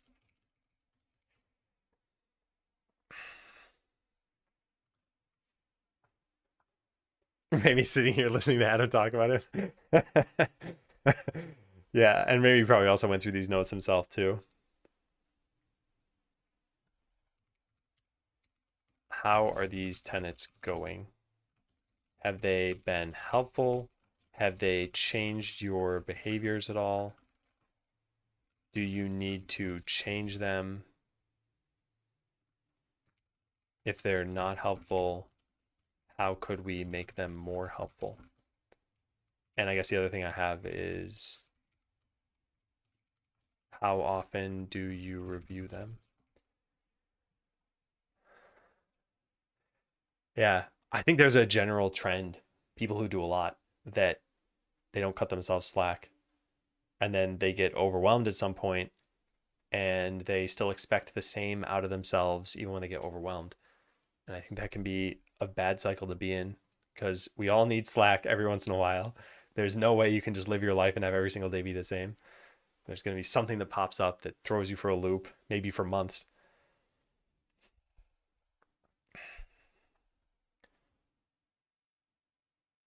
Okay, got a lot done. Identify that this time away helped him out. It's the first time since he started working. Oh, yeah. You mentioned in session number 5 that your time away really helped, and it was the only real time you had that much time away. Management training program. Yeah. Did the management training program happen? How was it? Yeah, cut yourself some teams then. So how are you cutting yourself slack and being nice to Remy? All right, good. So I think I'm set on this. And Remy's got some notes that he wrote for himself too. I'm gonna tab these in. Also, somehow the font got. Wait, no. Why do these two things look different? These are different sizes, right? Oh, the font size shows in a different section. I was looking at normal text thinking that's what indicated that they're the same. Yeah, somehow this is a different font size. Maybe he's trying to make himself look more important. How dare you? I wonder how that even happened. All right, now for me to do the rest of my prep. So switch to setting up mentoring so people can only hear me. I'm not actually going to do that. In fact, I never do this. Click studio mode so I can prep without leaking information. All right, now find my mentoring scene. Start OBS virtual camera. Could not find virtual camera. Okay, that's bad. I don't think there's anything I can do about this while OBS is running. I better look this up really fast. Could not find virtual camera. Is there any fix for this? Restart your computer? No, I just did this yesterday, I think. Man, that's not good. I can't restart this right now.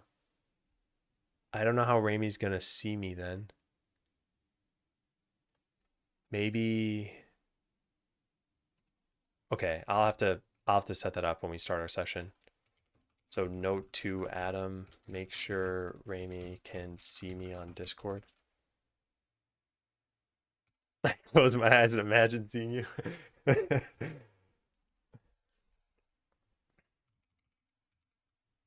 So note if this fails to start, just change the video input on Discord.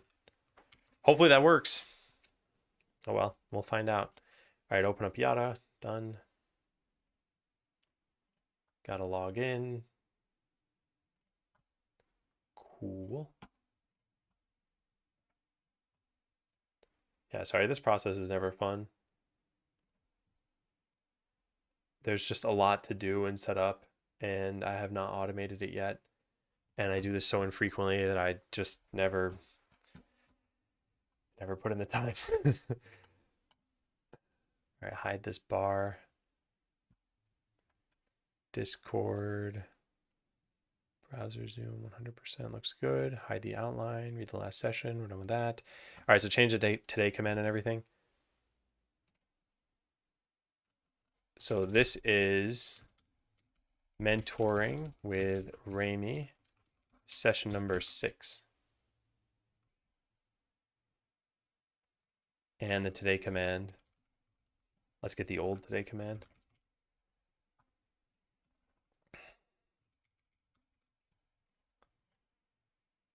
All right, Wednesday, Adam's mentoring Remy. This is their 6th session together.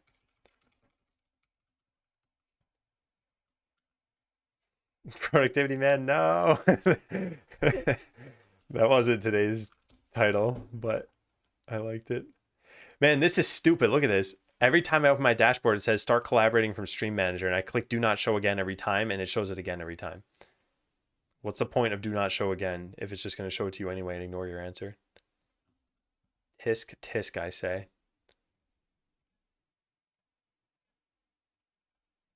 All right, anything else we need to do?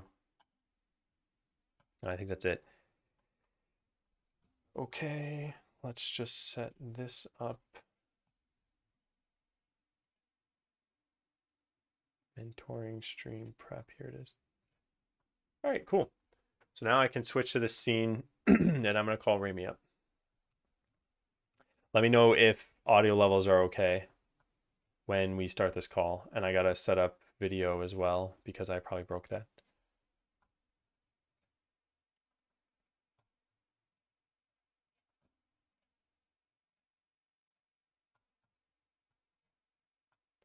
Hello. Hey, can you see me or no? I can see you. I just don't see, like, I can see your green screen and everything, but I can see you clearly. Okay, good. Yeah, that's fine. I don't mind that. You get to peel back the curtain and see this. All right, well, let's get Oh, started. my illusion, Adam. Yeah, I My know. illusion. If only I didn't have the green You're not screen. just a floating man in space. What is this? So how have things been? It's been a couple of months since we last met. It has been a couple of months. Pretty good. I'm in the new house. I got internet in the new house, so that's all pretty exciting. As I mentioned, still don't have lights except that one over there. That's Mm-hmm. not going to be useful for this session.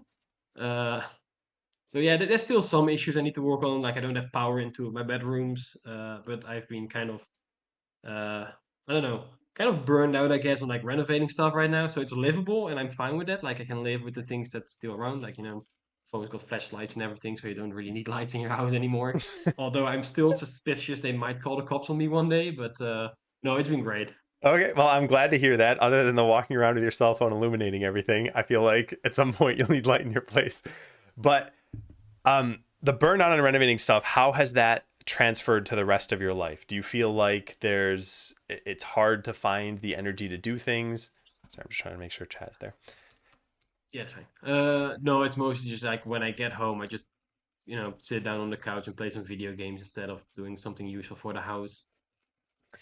And That's the only thing. It's like it's not like I don't have the energy. I just don't want to. Basically, like last weekend, like for one thing, like my dishwasher. No, not my dishwasher. My clothing machine, clothes washer, washing machine. Like it was leaking on the outtake of it, and I was like really frustrated. So I ended up fixing that. So like if it really bothers me, I will still do it. But if I don't really bother and I can just sit on the couch and play some games or watch some YouTube videos, I'd rather do that right now. okay, But that's about it. so the high priority stuff is still getting done. It sounds like. Do you see Yeah. any of this as a problem? What's your take on your current situation? Oh no, I think it's fine. It's not a problem. I think the biggest issue I had so far with not having lights was like last night. I needed to. I like taken off my sheets, my bed to like wash it. And I didn't put on new ones. I was like, oh no, I have to do it in the dark. And that's the worst thing that happened so far. So I can live with it. Like the days are still quite bright at the end of the day. So I will have to do it soon, but I will before it becomes a problem for Okay, sure. yeah. I was gonna say just getting a lamp, like a cheap lamp, a single light bulb, that alone can probably go a long way. But it's good to hear that because the way I look at this is it's you will have these periods of turbulence in your life, and you just went through a huge one of renovating the entire house and getting it ready, and now you're living there, and now it's like Yeah. okay, breathe, and at some point, I assume you want to get back to something more like what you had before you moved into the house in terms of your just general life and stress level. Yeah. Is that yeah? Okay, yeah. I hope to reach that soon. Soon. I mean, what is your expectation on yourself that you have for that? I'll probably finish it up by the end of this month. Okay. Yeah. So as before the house, yes, probably by the end of the month. Okay. Um, you came up with tenants for yourself, which again, thank you very much for doing and taking seriously. Have you looked at them? Did you forget about them completely? What happened with them? What was your experience? So I wrote it down. What were my thoughts on this? Wait, did you? Wait, where did my notes go? What? Wait. Oh, yeah. Okay, yes. Okay. Never You mind. got I it? Yeah. found them. So yeah. Thanks for highlighting them. So yeah, at the start of it, like I looked at them every week, like you suggested, like you do for yourself.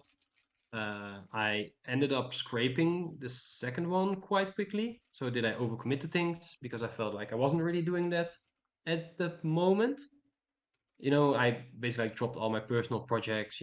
I tried to slack on work a bit, make it manageable. So I felt like I was doing all right on that one. So I scraped it. Have I been nice to Remy? I mean, the answer is always the same. Was like, no, I haven't been. So I kept that one in. Unrealistic expectations on myself.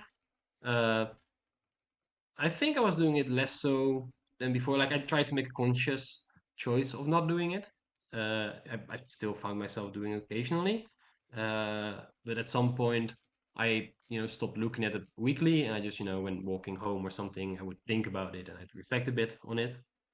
Uh, and at some point I dropped the third one, so it was just have I been nice to Remy? I just walk home. I was like, have I been nice to myself? And for the most part, the answer was probably still always not really. And I find it hard to be nice to myself, I guess. Well, all right. Looking back, so you were reviewing them once every week at first. You eventually realized numbers 2 and 3 didn't really matter to you too much. But this first one, Have I Been Nice to Remy, seems to be a mainstay of a problem, right? Like Yeah. you. And by the way, that have I been nice to Remy? I think that encapsulates that. Okay, you are putting expectations on yourself, but I want you to expand on this in your own words. How do you feel you're not being nice to yourself? So I think it's actually pretty closely tied to the third one, where I like expect things of myself, where I push myself to do things I probably shouldn't be doing, or that aren't my like problem to solve or something, like during work still I find myself like I have too much work, but still I'll be like, oh no, I can take on something new. I can help you out, and I don't really have to. And it just puts more burden on myself. Also, I was renovating my own home and like burning out on that slowly. And, like friends needed help. I'm like, oh, I can come help renovate your home. And I'm like, why would you do that, you moron? Okay, so here's what I'm trying to figure out. For one, like I said, I think the overview of how I see the problem being addressed eventually is step one, awareness. And the tenets were the awareness. And so now that is top of mind for you. It sounds like as you review these, you're like, I'm not being nice to myself. I have high expectations of myself. There needs to be some step of, okay, now I'm going to try to change things. And at first, it should be something very small, something manageable, something that isn't like such a major task that requires a lot of activation energy. So these expectations, um, I don't know if you caught the interview I did with Sharon Lowe, but she told me about a friend that she had who kept a no journal, which is times when she said no to somebody because this friend of hers was a people pleaser. And underneath it, she kind of asked herself a question of like, well, what can I say yes to now? I almost feel like this would benefit you. You've mentioned the people pleasing a little bit, and you sort of have exemplified it in terms of, okay, I'm dead tired, but oh, hey, you need help? I'll go help you. And Yeah. that takes from your energy pool. So what do you think could help when it comes to addressing this? How can you be nicer to yourself? What's a concrete action you can take? I guess saying no more often or not offering help when people don't, ask for it or something. I guess And would help. Maybe, keeping a notebook would help. Although I think it would stay empty for quite a while. well, but that's the thing, right? If you feel like the best way this would help is just by doing a little bit less, and yet you don't see yourself able to do less, then the biggest question becomes, what is that barrier? What happens when you're faced with, hey, somebody needs you, but you don't have the energy to give? Yeah, I think it's a people pleasing mostly, and I just want to be active. I want to be busy. I want to be helping people. I think those are some really driving factors of most of the things I do. So I guess that's what keeps me. If I'm like yeah, I can be in the couch on the evening, or I can help someone. I'd rather be helping someone. Okay, and yet now you said I'm okay with being on the couch, as in you seem to have afforded yourself that space because you recognize that you're post renovation. Or are you still doing stuff for other people during this time? Is it stretching you thin? I mean, I'm no, I'm still offering it to people, but people have been saying no, you don't. So I guess that helps. Wait, as in you offer, but people are identifying that you're already stretched too thin and saying, no, we don't want your help anymore, or they just don't need the help? I don't know. It could be both. Like the other day, I had a friend over. I bought something for him for my renovation. I was like, "Oh, like I know you still need to renovate your, garden." I'm like, "Do you need some help with that?" He was like, "No, you're already busy, so we got this." Okay, I see. They recognize that Ramy is busy. So they are doing your tenant better than you are. they're being nicer to Ramy than Ramy's being nice to Ramy. um, Possibly. I do think that you should try to add some awareness to when you can say no to something. And there's got to be a good test for this. And I don't know what that test is because I'm not living your life, but you generally know when you have the room to do something. And I think you'll naturally push yourself to your limit anyway. So when you're at your limit, like, do you think you can identify? Hang on, sorry. Do you think you can identify when saying yes to something is a bad idea and it's just you still do it anyway? I'm not sure, actually. Like probably if I really want to, I can, but I think I gloss over it intentionally, maybe. If that makes sense. Yeah, I think this is one of those things where, the word should is a very, very interesting word because it's not need or want. It's you feel an obligation to do it. And I've always thought it'd be interesting if every time you converted should to will, if you would act more on it. So, for example, you say, I should say no to this. As soon as that thought crosses your mind, what if you just said, I'm just going to say no? I'm not going to do this plan. I wonder how guilty you would feel. I wonder how long it would take for this to settle with you such that you've got sort of a healthier mix of your activities that you're doing. So here's what I would say. If you self identified that saying no is helpful, then I think what we need to do is let's start with a no threshold. Uh, so here's some ideas. Either every time you say yes to something, you say no to the next thing. Or the first time somebody asks something in a given week, you say no to it, or just something like that. Is there some strategy you can come up with, or schedule, or plan that would sound amenable to you? Yeah, I can probably try it. I say probably because I think I would generally struggle with it. I was thinking, I don't know if it's like a joke that came up, but you said like no, come up with a structure. I was like, a no a day keeps the doctor away. Yeah. Well, really, that's kind of how this would work. The doctor happens to be a mental professional in this case. So maybe like have at least one no a day, and be conscious of like saying no to something, and try to do it once a day or something if something comes up. Well, do you think that would work, or at least do you think that would kind of make you more Mm, aware of what is going through your head when you do this? Yeah, I think so. Like I think it's a really low threshold. Once a day, probably say no to like 20 times a day without being conscious of it. So maybe if I just keep track of it, like, hey, you actually already say no this often, but you just, don't do it for maybe the things that matter. Maybe I get more conscious, like, you can do it, so just do it for this thing as well, because you did it like, 5 times today already. Okay. Well, then look, I think we should set that as the next goal, just to figure out how does this make you feel. And, after this experiment, um, how did this make you feel? Did this have the desired effect of actually reducing your stress or activity? And part of the reason I think this is interesting at this particular point is that before all the house stuff, you were in routine A, and that was work and whatever other stuff you were doing. And then you got into house stuff, and that's like routine B. And now you were doing house stuff constantly. Now you're in routine C, which is like cool down from all of that. And you're about to enter routine D, which might look different from any of the past ones. So, in sort of life crafting, I feel like you should mindfully envision what you want that routine D to look like. And this is part of what can help you settle into something that you find better than what you had in any of the previous ones. So Yeah. yeah, I do recommend trying this. So I'd like you to follow up on this next time. Uh, the tenant that you have now, how frequently are you looking at it or kind of judging yourself based on have I been nice to myself? I think it's hard to judge how frequently because it just, occurs to me. Mm-hmm. Like, but I get at least once a week, I think. Yeah. Okay. I think already, like it's in idle moments, like say, like walking to the store, walking home or something, and I'm like, oh yeah, I had this tenant. Like, have I been nice to myself? So it's irregularly, but I think like at least once a week. Yeah.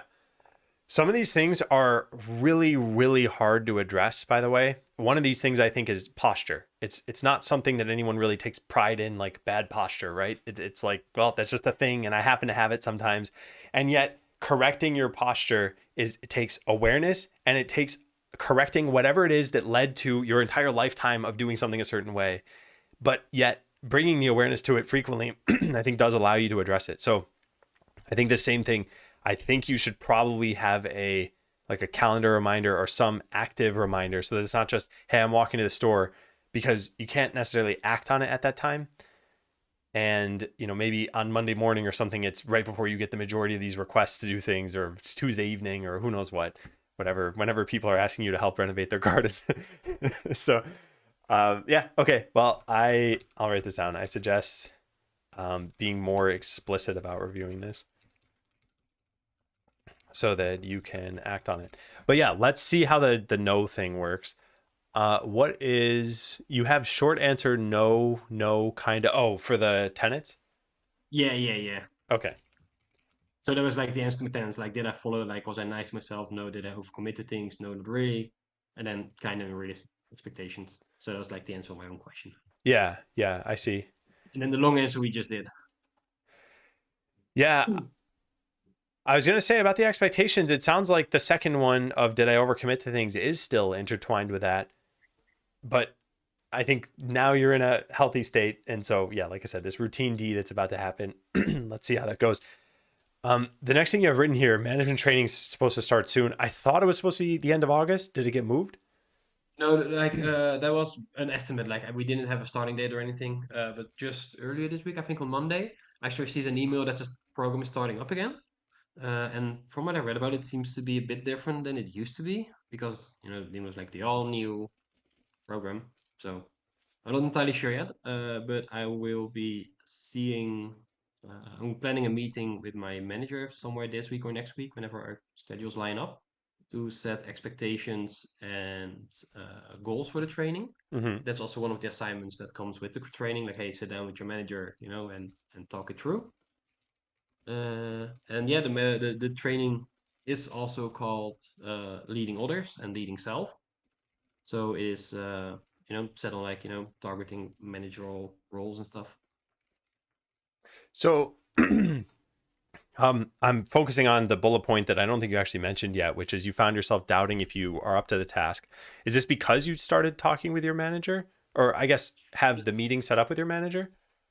No, I haven't set it up yet, but I don't know. I like it. I kind of forgot about it all, doing my renovation and stuff like that. And I got emails like, oh yeah, like it's becoming like a tangible things now. Like I'm, taking steps towards, where I want to go. And I don't know, maybe it was like some kind of imposter syndrome, but someone was like, oh, like looking at what my manager does now, what I do now, like am I up for it? Can I do it? Can I feel his shoes? Basically, I don't know. It was just like this moment of like doubt, and I don't think it lasted that long, because like now I'm not really feeling it anymore, but I do recognize at some point I was thinking this. I was like, oh, hey, what, if I try it and I mess up? Okay, so it sounds to me like self doubt is at the top, given that you mentioned it twice in that list, and then at the end there. Um, there's one other thing though I wanted to ask about, which is the change in routine. Just to probe and to ask about this, how much do you feel like, hey, my life took a different focus for most of the summer, and now that I think about management and career, the level of importance has changed? Is that part of this at all? No, I don't think so. Okay. Uh, I think it's mostly like before it was like a lofty goal, and now it's like, I'm taking step towards the goal. So it's like, it's new, it's scary, it's exciting. And it's like, now I'm more consciously thinking about it. So I'm more aware of like, where I am now and where I need to be, maybe. yeah, I see. I think that's natural. And you mentioned the could I do a good job sort of thing. How much does Mhm. that impact your feelings about this? I still want to do it. Yeah. So it Okay. doesn't impact that. Regardless of the doubts. And let me ask you this, because this is another case where it's like you might be putting very high expectations on yourself. Have you ever worked for a new manager? Or maybe not for, maybe have you worked with a new manager? Yeah, yeah, we actually got a new manager on a different ICT department like half a year ago. And what has been your experience with that? Wait, sorry. I meant someone who is new to being a manager, not someone who is just new in your life but was a manager for a while. Have you ever worked with someone who Oh, is new to being a manager? yes, but well, like I know one manager, that sit on our floor that was a new manager. Like, and we talked occasionally, but like she was on my team. I don't know like how she worked or anything. Okay, okay. What I was going to But say, like and not anyone I worked for or worked with yeah, yet. No. yeah, I know your manager's been there for a long time and he's going to retire, and that's what's allowing you to potentially move into this role. The reason I ask this is because I was going to say the same reflection of expectations, which is when you work with someone who's new to being a manager, they make mistakes. That's just practically a given. Like, rarely will someone be a great manager right off the bat. And in fact, more often than not, I think people end up being bad managers for a bit of a long time and then decide either they don't want to be a manager or they end up becoming better. Some people stay bad managers. I don't think you would stay a bad manager.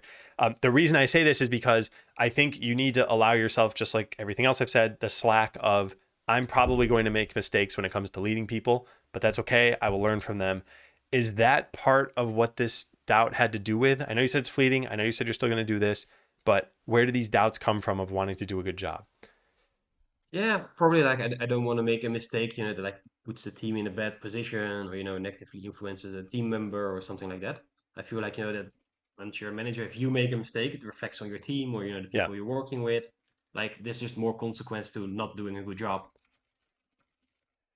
Yeah. And yet, I think the flip side of that is those mistakes, as long as they don't have, you don't destroy the entire company in the mistake, it's like, well, there's a way to recover from it. And most mistakes are not the company destroying mistakes. Even deleting, production databases, it's like this probably happens, but I've never heard of a company folding because a database was deleted. It's usually like, well, that cost us a lot of money. Now we have some system in place to stop this from happening again. And there's like kind of a joke saying, which is every sign has a story behind it. Like when you see a sign that says keep off the grass, it must be that people were on the grass and they were doing something. When you see a sign that says, don't feed the ducks, I think it's the same thing with this. It's like every policy at a workplace exists because probably someone violated that policy in the past before it was a policy. So, um, how do you feel about the thought that you probably will make mistakes and it probably won't have such a negative impact? Like, do you sort of, is that your view at a high level? Can you, when you distance yourself from it, does that seem reasonable? Yeah, no, that seems reasonable. I think like recently, I even have an example where like my current manager, he made a mistake, uh, and it turned out all right. He went back and he was like, "Oh, guys, I made a mistake. Let's not do that." Fixed it, and everything's all right. So I know it's not bad in a sense to make mistakes like that, but I still think it's daunting. Yeah, I think it is. And I think that's the other thing, which is that you can rationally agree with something and yet the impact can be different to you. So I was, in one of these interviews I had done, we were talking about what it is to be offended. And I was talking to Mel and she said, I think it's on the person receiving any comment to choose whether or not they're going to be offended. And I agree at a high I agree. level. And yet in actuality, it's like sometimes people just say things that are hurtful and you can't really help yourself and you emotionally respond. Anyway, I think it's good that you're moving forward with this. I guess back to the concrete stuff. You haven't actually started the meeting yet, you said, right? No. Okay. But there's nothing that's sort of amiss about that. You plan on setting it up. There will be a training. Yeah, no, no, there's nothing amiss. Like, I just need to align our schedules. Like, I want to do it when we're both in the office so we can talk face to face. I actually wanted to do it today, but I've been stuck in meetings for like 6 hours today, so I couldn't. And then the rest of the week, we're not in the office at the same time. So I'll probably shoot it for like Monday or early next week. Okay. And then how long is the training series? It's 3 days, 3 consecutive days, including a night. It's like in a hotel and everything. You just stay there for like 3 days and Oh, work on wow. it. That's quite a lot. Um, Yeah. and everyone who wants to be a manager at your company has to do this? Uh, I'm not sure actually. I think so, Okay. Yeah. but I couldn't say for sure. Okay. Well, I look forward to hearing how this goes. I guess you setting up the meeting is just you setting expectations with your manager about what you want to get from this. And then the actual training might be, 3 weeks from then, such that you haven't taken it by the next time we talk, right? Yeah. Okay. Yeah. Yeah, yeah. I'm not sure when the training is. It doesn't say it in the email. Like it just says that they're opening again. So I guess they'll schedule whenever they got enough applicants and stuff. Okay. All right. Well, yeah, I want to hear how this goes once you finally do it. It might be that we end up talking about this in session 8 and not session 7, but either way, it should be fine. Um, the Azure trainings, which was another thing I would want to ask about. Yeah, why don't you talk about this? Yeah. Just so in the getting ready for this, you asked, if I emailed them. I did not. Actually, I'm doubting if I did or I didn't actually, because I know at some point I sat down and I think I wrote the email, and maybe I just never got a reply or I didn't send it. It's either one of those, but let's play safe and say I didn't send it then. Okay. But we actually I appreciate you we at got a least new thinking about it a little bit more. That's fine. And you didn't have to do it. It's okay. It sounds like, yeah, there's. Anyway, go on. Go on. I don't know. I set a reminder for it in my calendar and I got it, and then I wrote the email. I'm sure of that. I just don't know how to send it. But then I was also talking with my colleagues, and he told me that we are getting a new system anyway for like training. So they're not like official Microsoft trainings, but they're through like one of those big training platforms. They also got like the Azure trainings there, like the AZ 103 or 104, 204, whatever they're called. So I'll be doing it on those because those are on demand. You can just do it whenever you want, which suits me quite better than having to follow a predetermined time and stuff like that, I think. Uh, and I think a colleague of mine wanted to do it actually, but there was still a problem with the platform with the licensing or something. So he couldn't do it. Since that was like a month ago, I think, and I don't think I've checked back on it. Okay. So uh, Well, it sounds like if there, it's, there there's if sorry, go on. I was going to say, if it's December 23rd of this year, that you could still get them done in the last week if you really, really had to, right? Yeah, yeah, As, yeah. yeah. What were you going to say? I cut you off. Yeah, so like there's been ample opportunity to do it, but I've just not been doing it right now.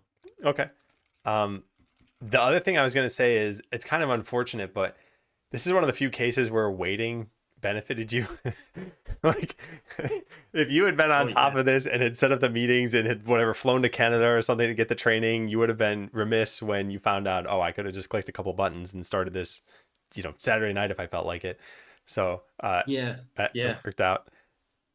Yeah. And this new training platform also has like workshops with it and stuff like that, or like some workspace you can like actually do like coding adjacent to what they're showing and stuff like that. So it actually sounds like a pretty good solution. Yeah, I think that's the But yeah, other I'll just aspect of this. You did not like the first training you took, and now it sounds like these are all part of some yeah, system where presumably they get feedback and presumably will improve the training such that whoever experiences it next gets all the benefits of the previous ones. yeah. And I was actually looking together with my colleague at this platform, like we want to test it out, like if the license worked and everything. And then, like he showed us dashboard and had like seeing like, oh, you spent so many hours on trainings. And I think it says he had like 60 hours of trainings. And I was like, when did you do this? So he obviously does a lot of them, and I didn't know about it. Wow. Okay. But Yeah. that like gave me like oh hey, even you like I feel like he's way busier than me and like way harder working and way more pressure on him. And I'm like, you found the time to do this? Like I didn't ask him, but I was like, how did you do that? So I probably just need to ask him like, hey, when do you or how do you make the time for this? Because he obviously knows how to do it.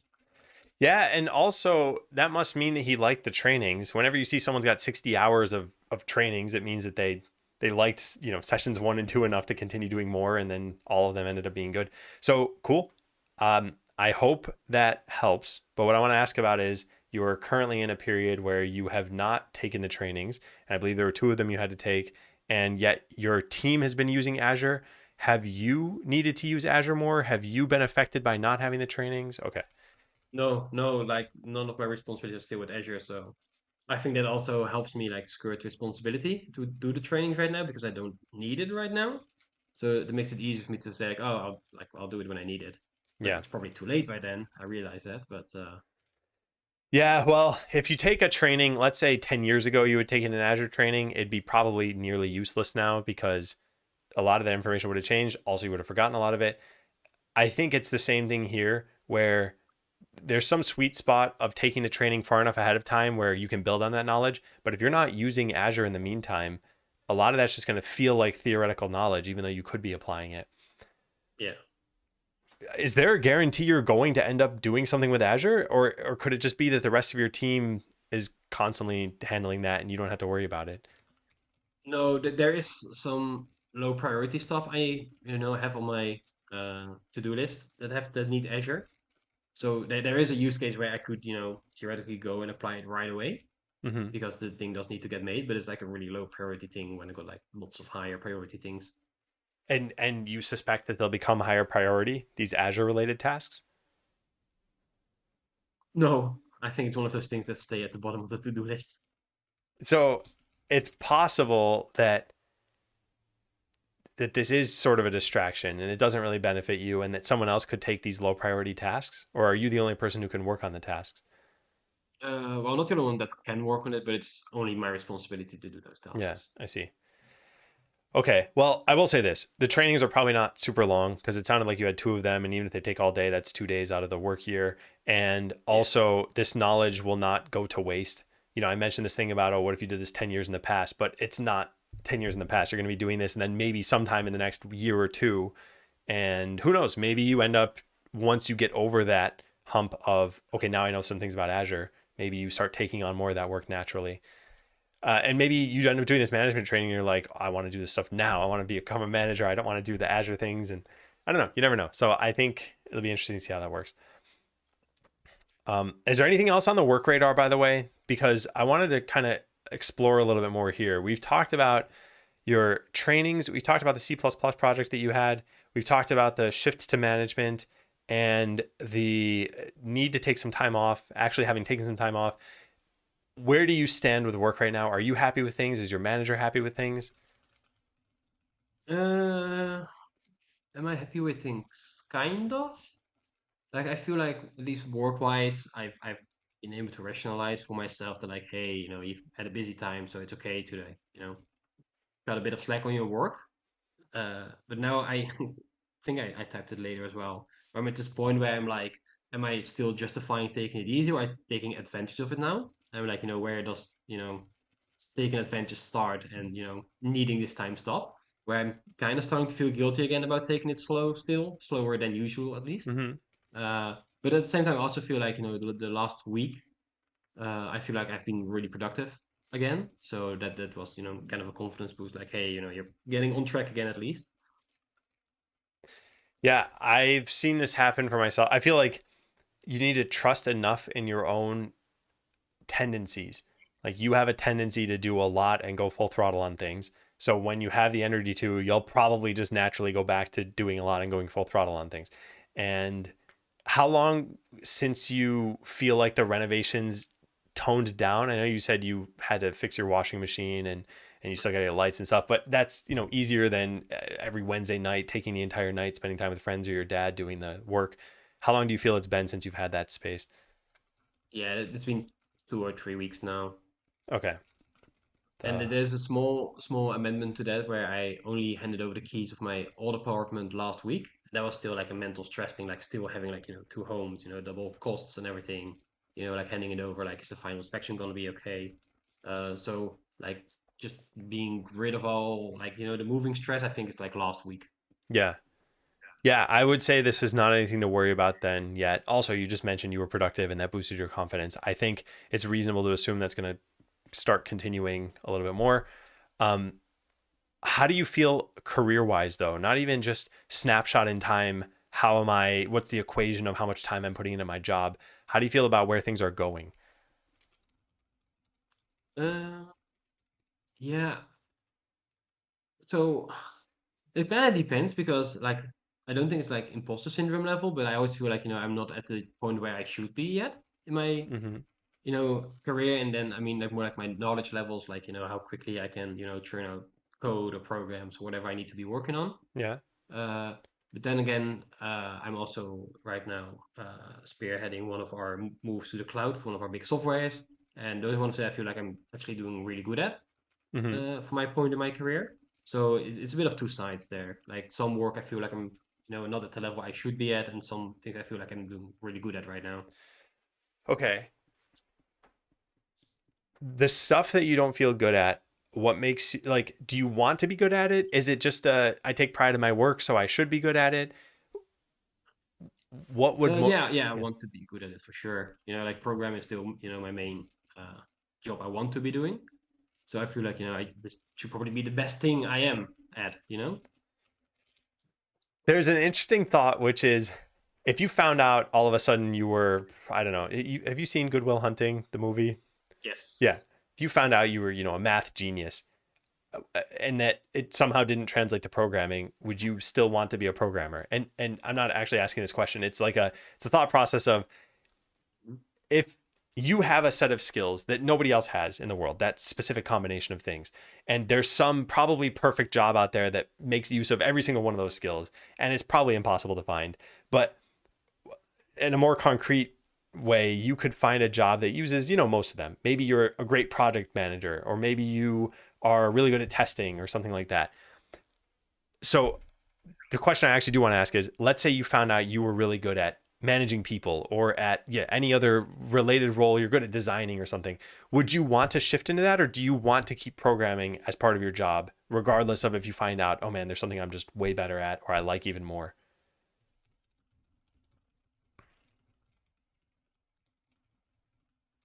I'm doubtful.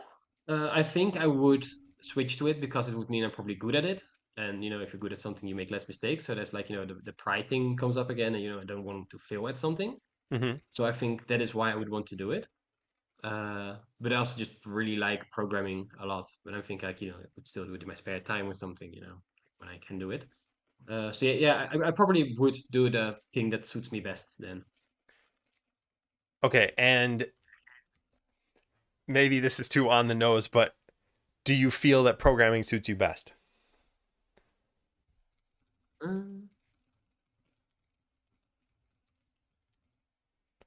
50-50. Yeah. This may be a bit of a cop out answer, I know. But I feel like I'm decent at it, or yeah.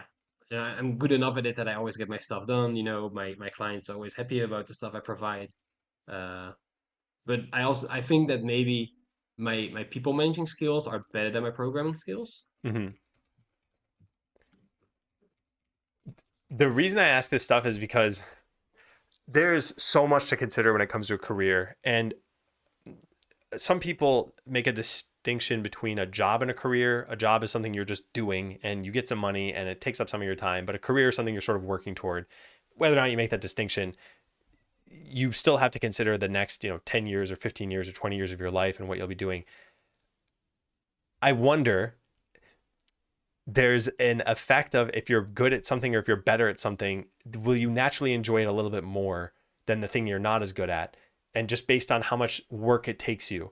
And when people talk about talent, I feel like there's a starting level that you're at, which is almost luck, and then how quickly you grow and where you currently are. And if you feel like your people management skills are better, I know you are working to become a manager, but the timeline on that is now still what, about 5 years or something? Yeah. Yeah. So there is a route to shifting to it sooner.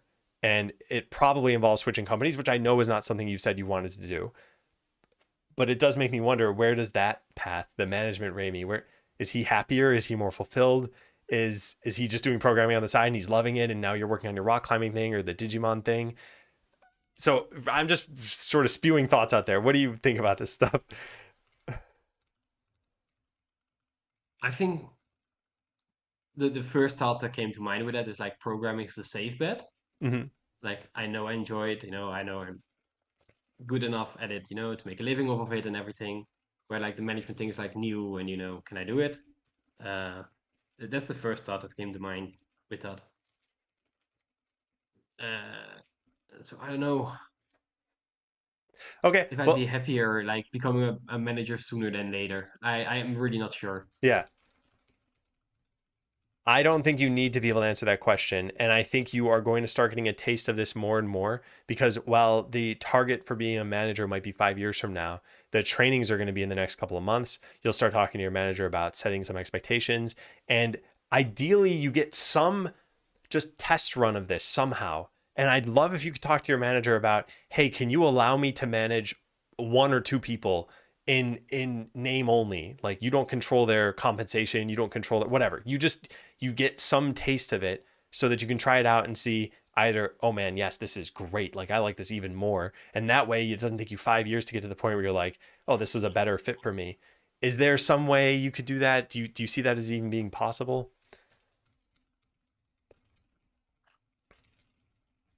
I I don't think so really, the team where I'm at. Okay. Yeah. All right.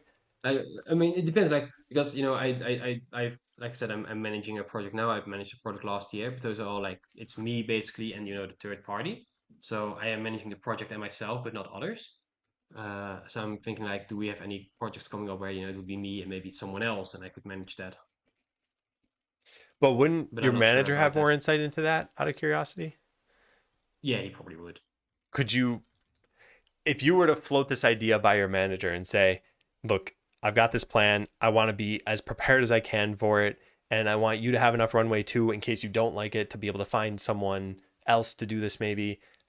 Is there a way we could find a project for me? And maybe he says, you know what, there's nothing now, but thanks for telling me. 6 months from now, maybe something comes up and I can think about it. I think it's at least worth bringing up, because something about how you talked about this today made me think I want to pry into this a little bit more. and and knowing that you wanted to become a manager eventually anyway, I just think 5 years is a long time. And it doesn't sound like you're disliking what you're doing. And even what you said about, hey, I wonder if I'm taking advantage of the system. Am I slacking too much? That would worry me if you've been saying this for 3 months, but you haven't been yet. So I'm not Mhm. concerned about that. These are just like little signs that make me wonder about this. So yeah, what do you think about talking to your manager? Yeah, I could probably bring it up in like the same discussion as like setting the training expectations. Yeah, and I think it combines well with that, because the things you're being trained for, you could start trying to apply a little bit sooner. And also, like I said, you just get a taste for it. You'd figure out, do I even like this? Because I feel like, maybe, I don't know what other industries are like, but at least in software engineering, I feel like there are a lot of people who go from being a developer to being a manager who then hate it and go back to being a developer. And I'm not saying you're going to be that kind of person. I don't think that's going to happen to you, but it happens enough, and I've seen that enough in my career where there's just it's just a very different set of expectations, and also your day ends up shifting too. It's like you said you had 6 hours of meetings today. That might become your average day, and maybe you end up hating I that part dread of it. that. Hmm? I really do dread having like 6 hours meeting days like every week. Yeah, yeah. So I think it's worth getting a taste of it. And also, maybe the other thing too is maybe the taste of it is exactly where you'd want your career to be. Like, I want to manage just one or two people, and I don't have a day full of meetings. And then maybe you'd go to a much smaller company or you'd start your own thing. It's like that can influence the rest of your career. So, yeah, I think it's worth Yeah. getting some insight into this. So, these things, e.g., maybe you decide you want to start a company and only manage 1 to 2 people. Okay. All right. Any other thoughts on this topic before we shift to what looks like a hard left into something else? I was just, dumping some brain thoughts in there. I think I go back to some more things at some point. No, I don't. Actually, no. No, I think that's it. Yeah. Okay, but no other thoughts you have on this? Everything seems good. You're pretty happy. Yeah. Okay. All right. Yeah. Yeah. Like I still think like one of the things I enjoy most about programming is like, when you finally do get something done, like you've been working on like this problem for like an entire week, like the joy of finally fixing it, I Yeah. think that's just great. I live off that stuff. So, uh, yeah, and that's like the closing thought on it, I guess. Okay. Yeah. And I agree. I think that is really good. I think. Sorry. Oh I damn. apologize. This No, cough has that's not fine. fully gone away. I think that happens in a bunch of different regards, but I feel like there's a more, hey, I put in this time and now I got this output, as opposed to, hey, I managed these people and they got the output. I think they're both satisfying though. But anyway, yeah. So creative writing, what'd you start to do? Yeah, so I've been, as you know, like I read a lot of books, and you sent me something to read the other day that I really enjoyed reading. That and it inspired me. Like I've been having like thoughts of like, oh, like I think this would make a fun story or something. For years, and I was like, oh, I can't write. I don't know how to do it. How would anyone be crazy enough to do this? Uh, so I never made any time for it. I never tried it. And now, since I live in a new place, I actually take my train to work. So I got like an hour a day of just sitting in the train. Yeah. And I just resolved myself to like work on a paragraph, like at least once every train ride, and just see where it goes. So no expectation of finishing anything, no expectation of even having anyone read it, but I just want to give it a whirl. So that's that. And you're enjoying it.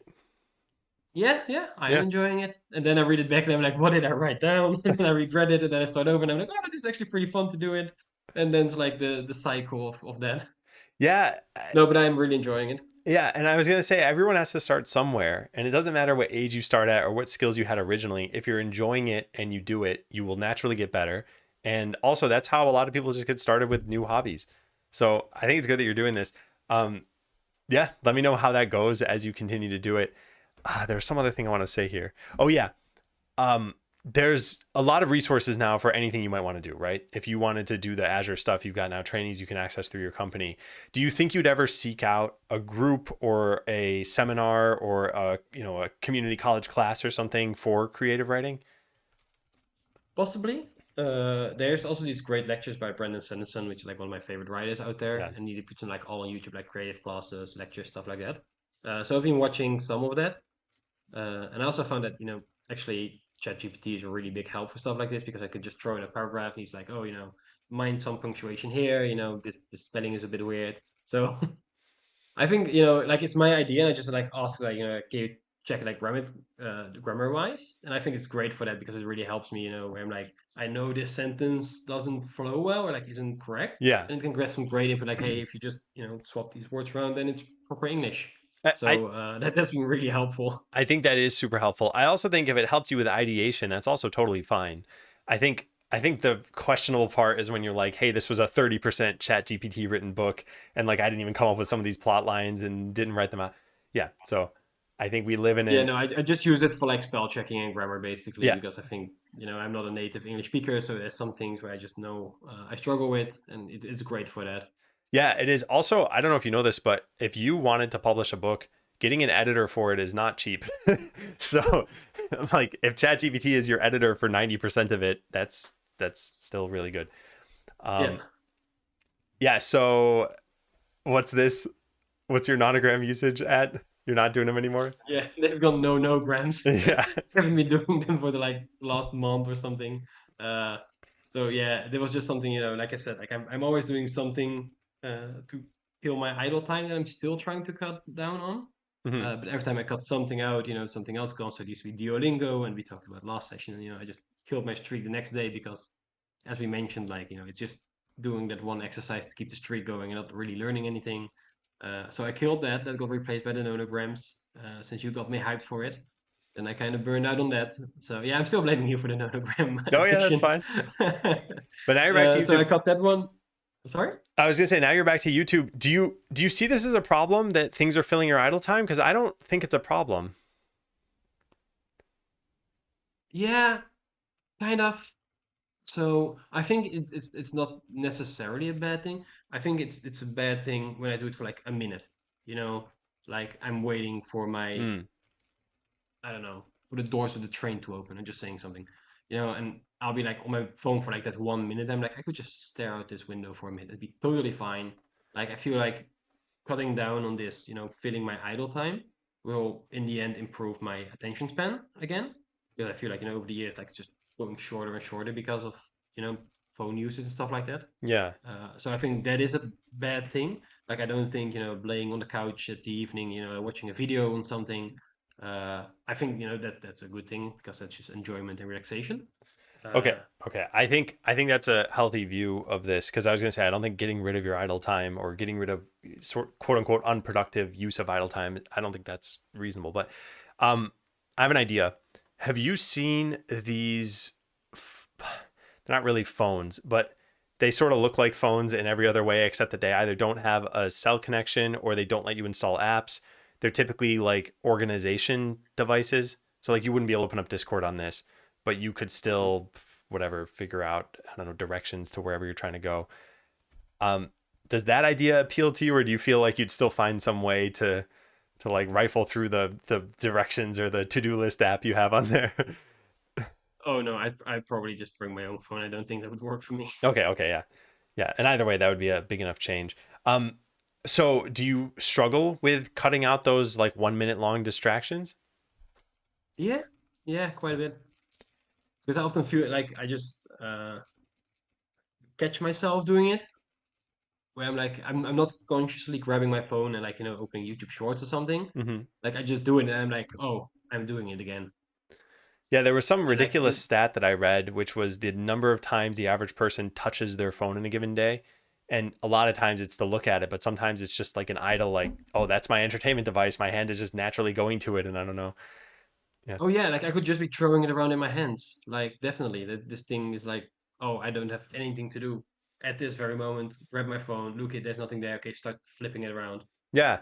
Well, so, since this is mentoring and since I like talking about, okay, what is the problem? And if you agree, okay, it's a problem, then what do you want to do about this? How do you see an effective way of cutting out this 1 minute long idle time? What has worked for you? What might work for you? Yeah, I don't know. Just not having it there, I think, is the best thing. Because like if I just can't access my phone, I don't grab it, obviously. And then I find myself, I can just stare out the window for a minute. Yeah. Uh, but it's just, it's always in my pocket, for convenience sake as well. So I find it hard to, just like get rid of. Like I can't leave the house and not take it with me. I feel like Do you, out of curiosity, and this only matters because of one feature I know about, do you have an Android phone by any chance? I do. Okay, yeah. So uh, at least on my phone, there's a work profile that I can set, and I don't have. Mhm. I mean, you know what my job is right now, but I'm not using it, but I was when I was at Google. What if you made a work profile that doesn't have any of those distractions? So it's still your phone. You could still switch it out of the work profile mode, but there's one extra step now to do this. Do you think that would help? No, because like even like my phone, actually for work, we also have one of those work profiles for work, and like I'll just open my email. I'll just open Teams and just scroll through messages or something. Oh, what I meant, So like, sorry, is that you have a work profile that is not actually tied to your work. It's maybe like guest profile is a better way of saying this. That doesn't have your email, doesn't have work email. mm, It's like a third no man's land that you, yeah, I don't even know what you have in it. Maybe nothing. Maybe it's literally just a way of saying, hey, I've decided that for the next however long, I don't want to be using apps. yeah. I think I'd just switch back to the normal profile. Yeah, Like yeah. I feel like this is just really a mental thing to overcome most of anything. Like just find the willpower to do it or something. Well, it could be the way to look at it is okay, you want to cut this down. How are the ways to cut it down? Either you mindfully stop yourself from doing it, or you prevent yourself from doing it in another way. Either by you don't have your phone, you carry a different device, you lock these apps somehow, and you need to put in some like 10-step password to be able to unlock it. And then it's just not worth the hassle of doing that. So it's got to be one of those methods. Otherwise, it's I don't know. But all of this is in service of you saying that you didn't want to be further reducing your attention span. What if, and I don't know that this is the case, what if I found some study that says, you know what, phone usage is totally fine. It's actually, X that's causing this to happen. Would you be like, oh, I have no problem now with the idle time? Or is there some other issue as well? No, I'd still have the problem probably. Yeah. Okay. And by the way, I don't think there would be a study for that. Although it's not like I know anything about this. I was just curious what's the full reason. Um, all right. Well, not to linger on this for too long, but I do think it's worth Yeah. looking into an option. There's probably some app out there that lets you sort of lock your phone and have a ridiculous way of unlocking it. I've heard of this for alarms. People who snooze their alarms in the morning, that they have to solve some like increasingly complicated math problem to be able to turn off the alarm. And it's like for most people that's overkill, but hey, some people need that and it exists. So maybe there's something A like silly that. dance to unlock your phone. So what was that? Need to do a silly dance to unlock my phone so Yeah, everyone can see I'm unlocking my phone. yeah, exactly. So I'd say look for solutions that can stop you from doing this stuff so that you don't need the self control. And I know that sounds weird, but I think we have limited amounts of self control. And when you apply it to, activities A, B, and C, you're less likely to apply it to D, E, and F. So, Yeah. all right, let me look at some of the other things you have on here. Yeah, back to full time work after Yeah, moving. I think we covered that one. Yeah. And want to continue on stuff Uh, like Route Setter or Digimon. Yeah, I still think you're in this transition mode in between two different routines. And I've said this to basically everybody now, but I think it's worth identifying when you're in a transition state so that you can cut yourself more slack and be like, look, the dust just hasn't settled yet. If you've been in the same state for 2 months or something, then okay, it's probably reasonable that you need to make a change. But for right now, who knows? You might just naturally get back to this stuff. So I'd just say keep an eye on this. yeah, I probably will, but like I said, right now I just don't have the energy for it. I just want to sit on the couch, relax. Yeah. And I think that's fine. And I think that the other thing too is you've mentioned feeling guilty at a lot of different things. And I said that guilt isn't really a good motivator. And yet it does motivate. It's just not the best motivator. So at some point you might feel like, okay, I've been doing this for too long. Or the other thing that could happen is you exhaust the content that you wanted to watch. And I've had that happen every once in a while. Before I started at Google, I was intentionally not taking on personal projects so that I could be as like fresh as possible. So I was just consuming media and everything. And after maybe a week of that, I was just like, I'm bored. Like I don't want to do this Mm. anymore. So that was a unique feeling given the age we live in. Let me see if there's anything I had here that I wanted to talk about. Oh yeah, the last one that I have here, I think this is the only thing we haven't explicitly talked about, which is you had some time away. I think it was actually due to being sick though, right? Oh, and you took Wednesdays Yeah, off for renovations. Is that correct? yeah. Yeah. Have you Yeah, put so more? I was sick for 2 weeks, then I took off 2 weeks for renovation, then took like every Wednesday off for renovation. Yeah. Have you put more thought into doing this more regularly and more mindfully of taking some time? I've been doing it unplanned. I think the last 3 weeks I've taken at least one midday off every week to Mm-hmm. like go and do something else, uh, which is pretty nice. Okay.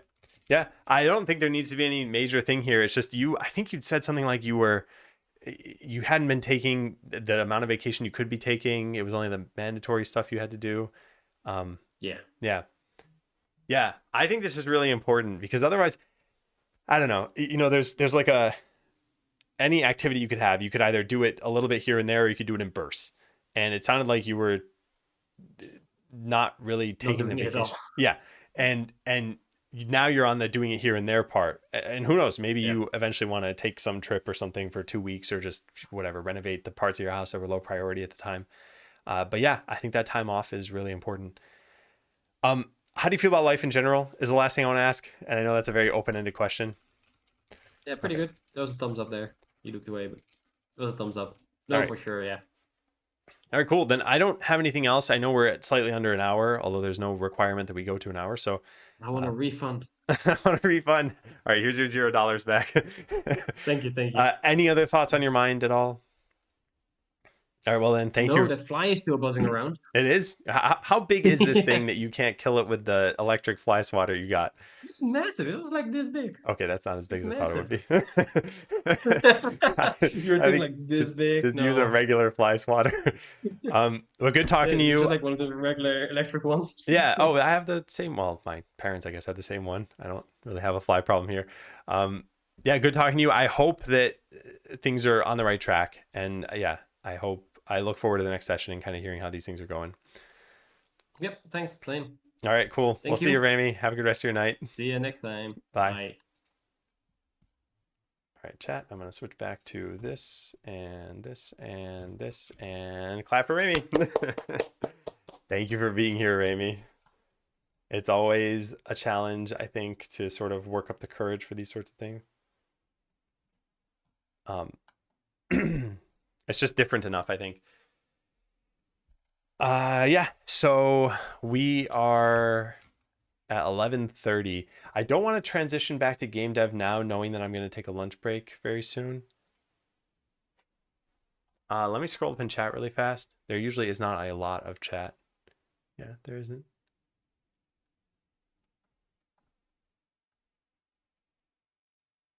Helped me a lot. Definitely my biggest takeaway.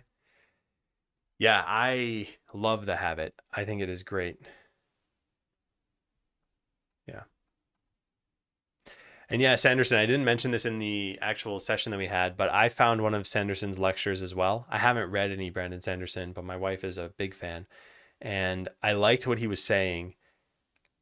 I shifted myself from writing, I do some creative writing as well. I shifted from like a longer sort of novel length thing to just writing short stories at this point.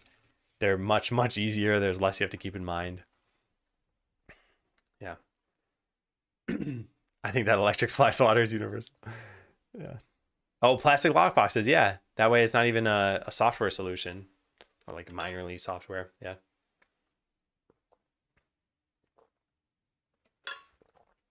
Yeah.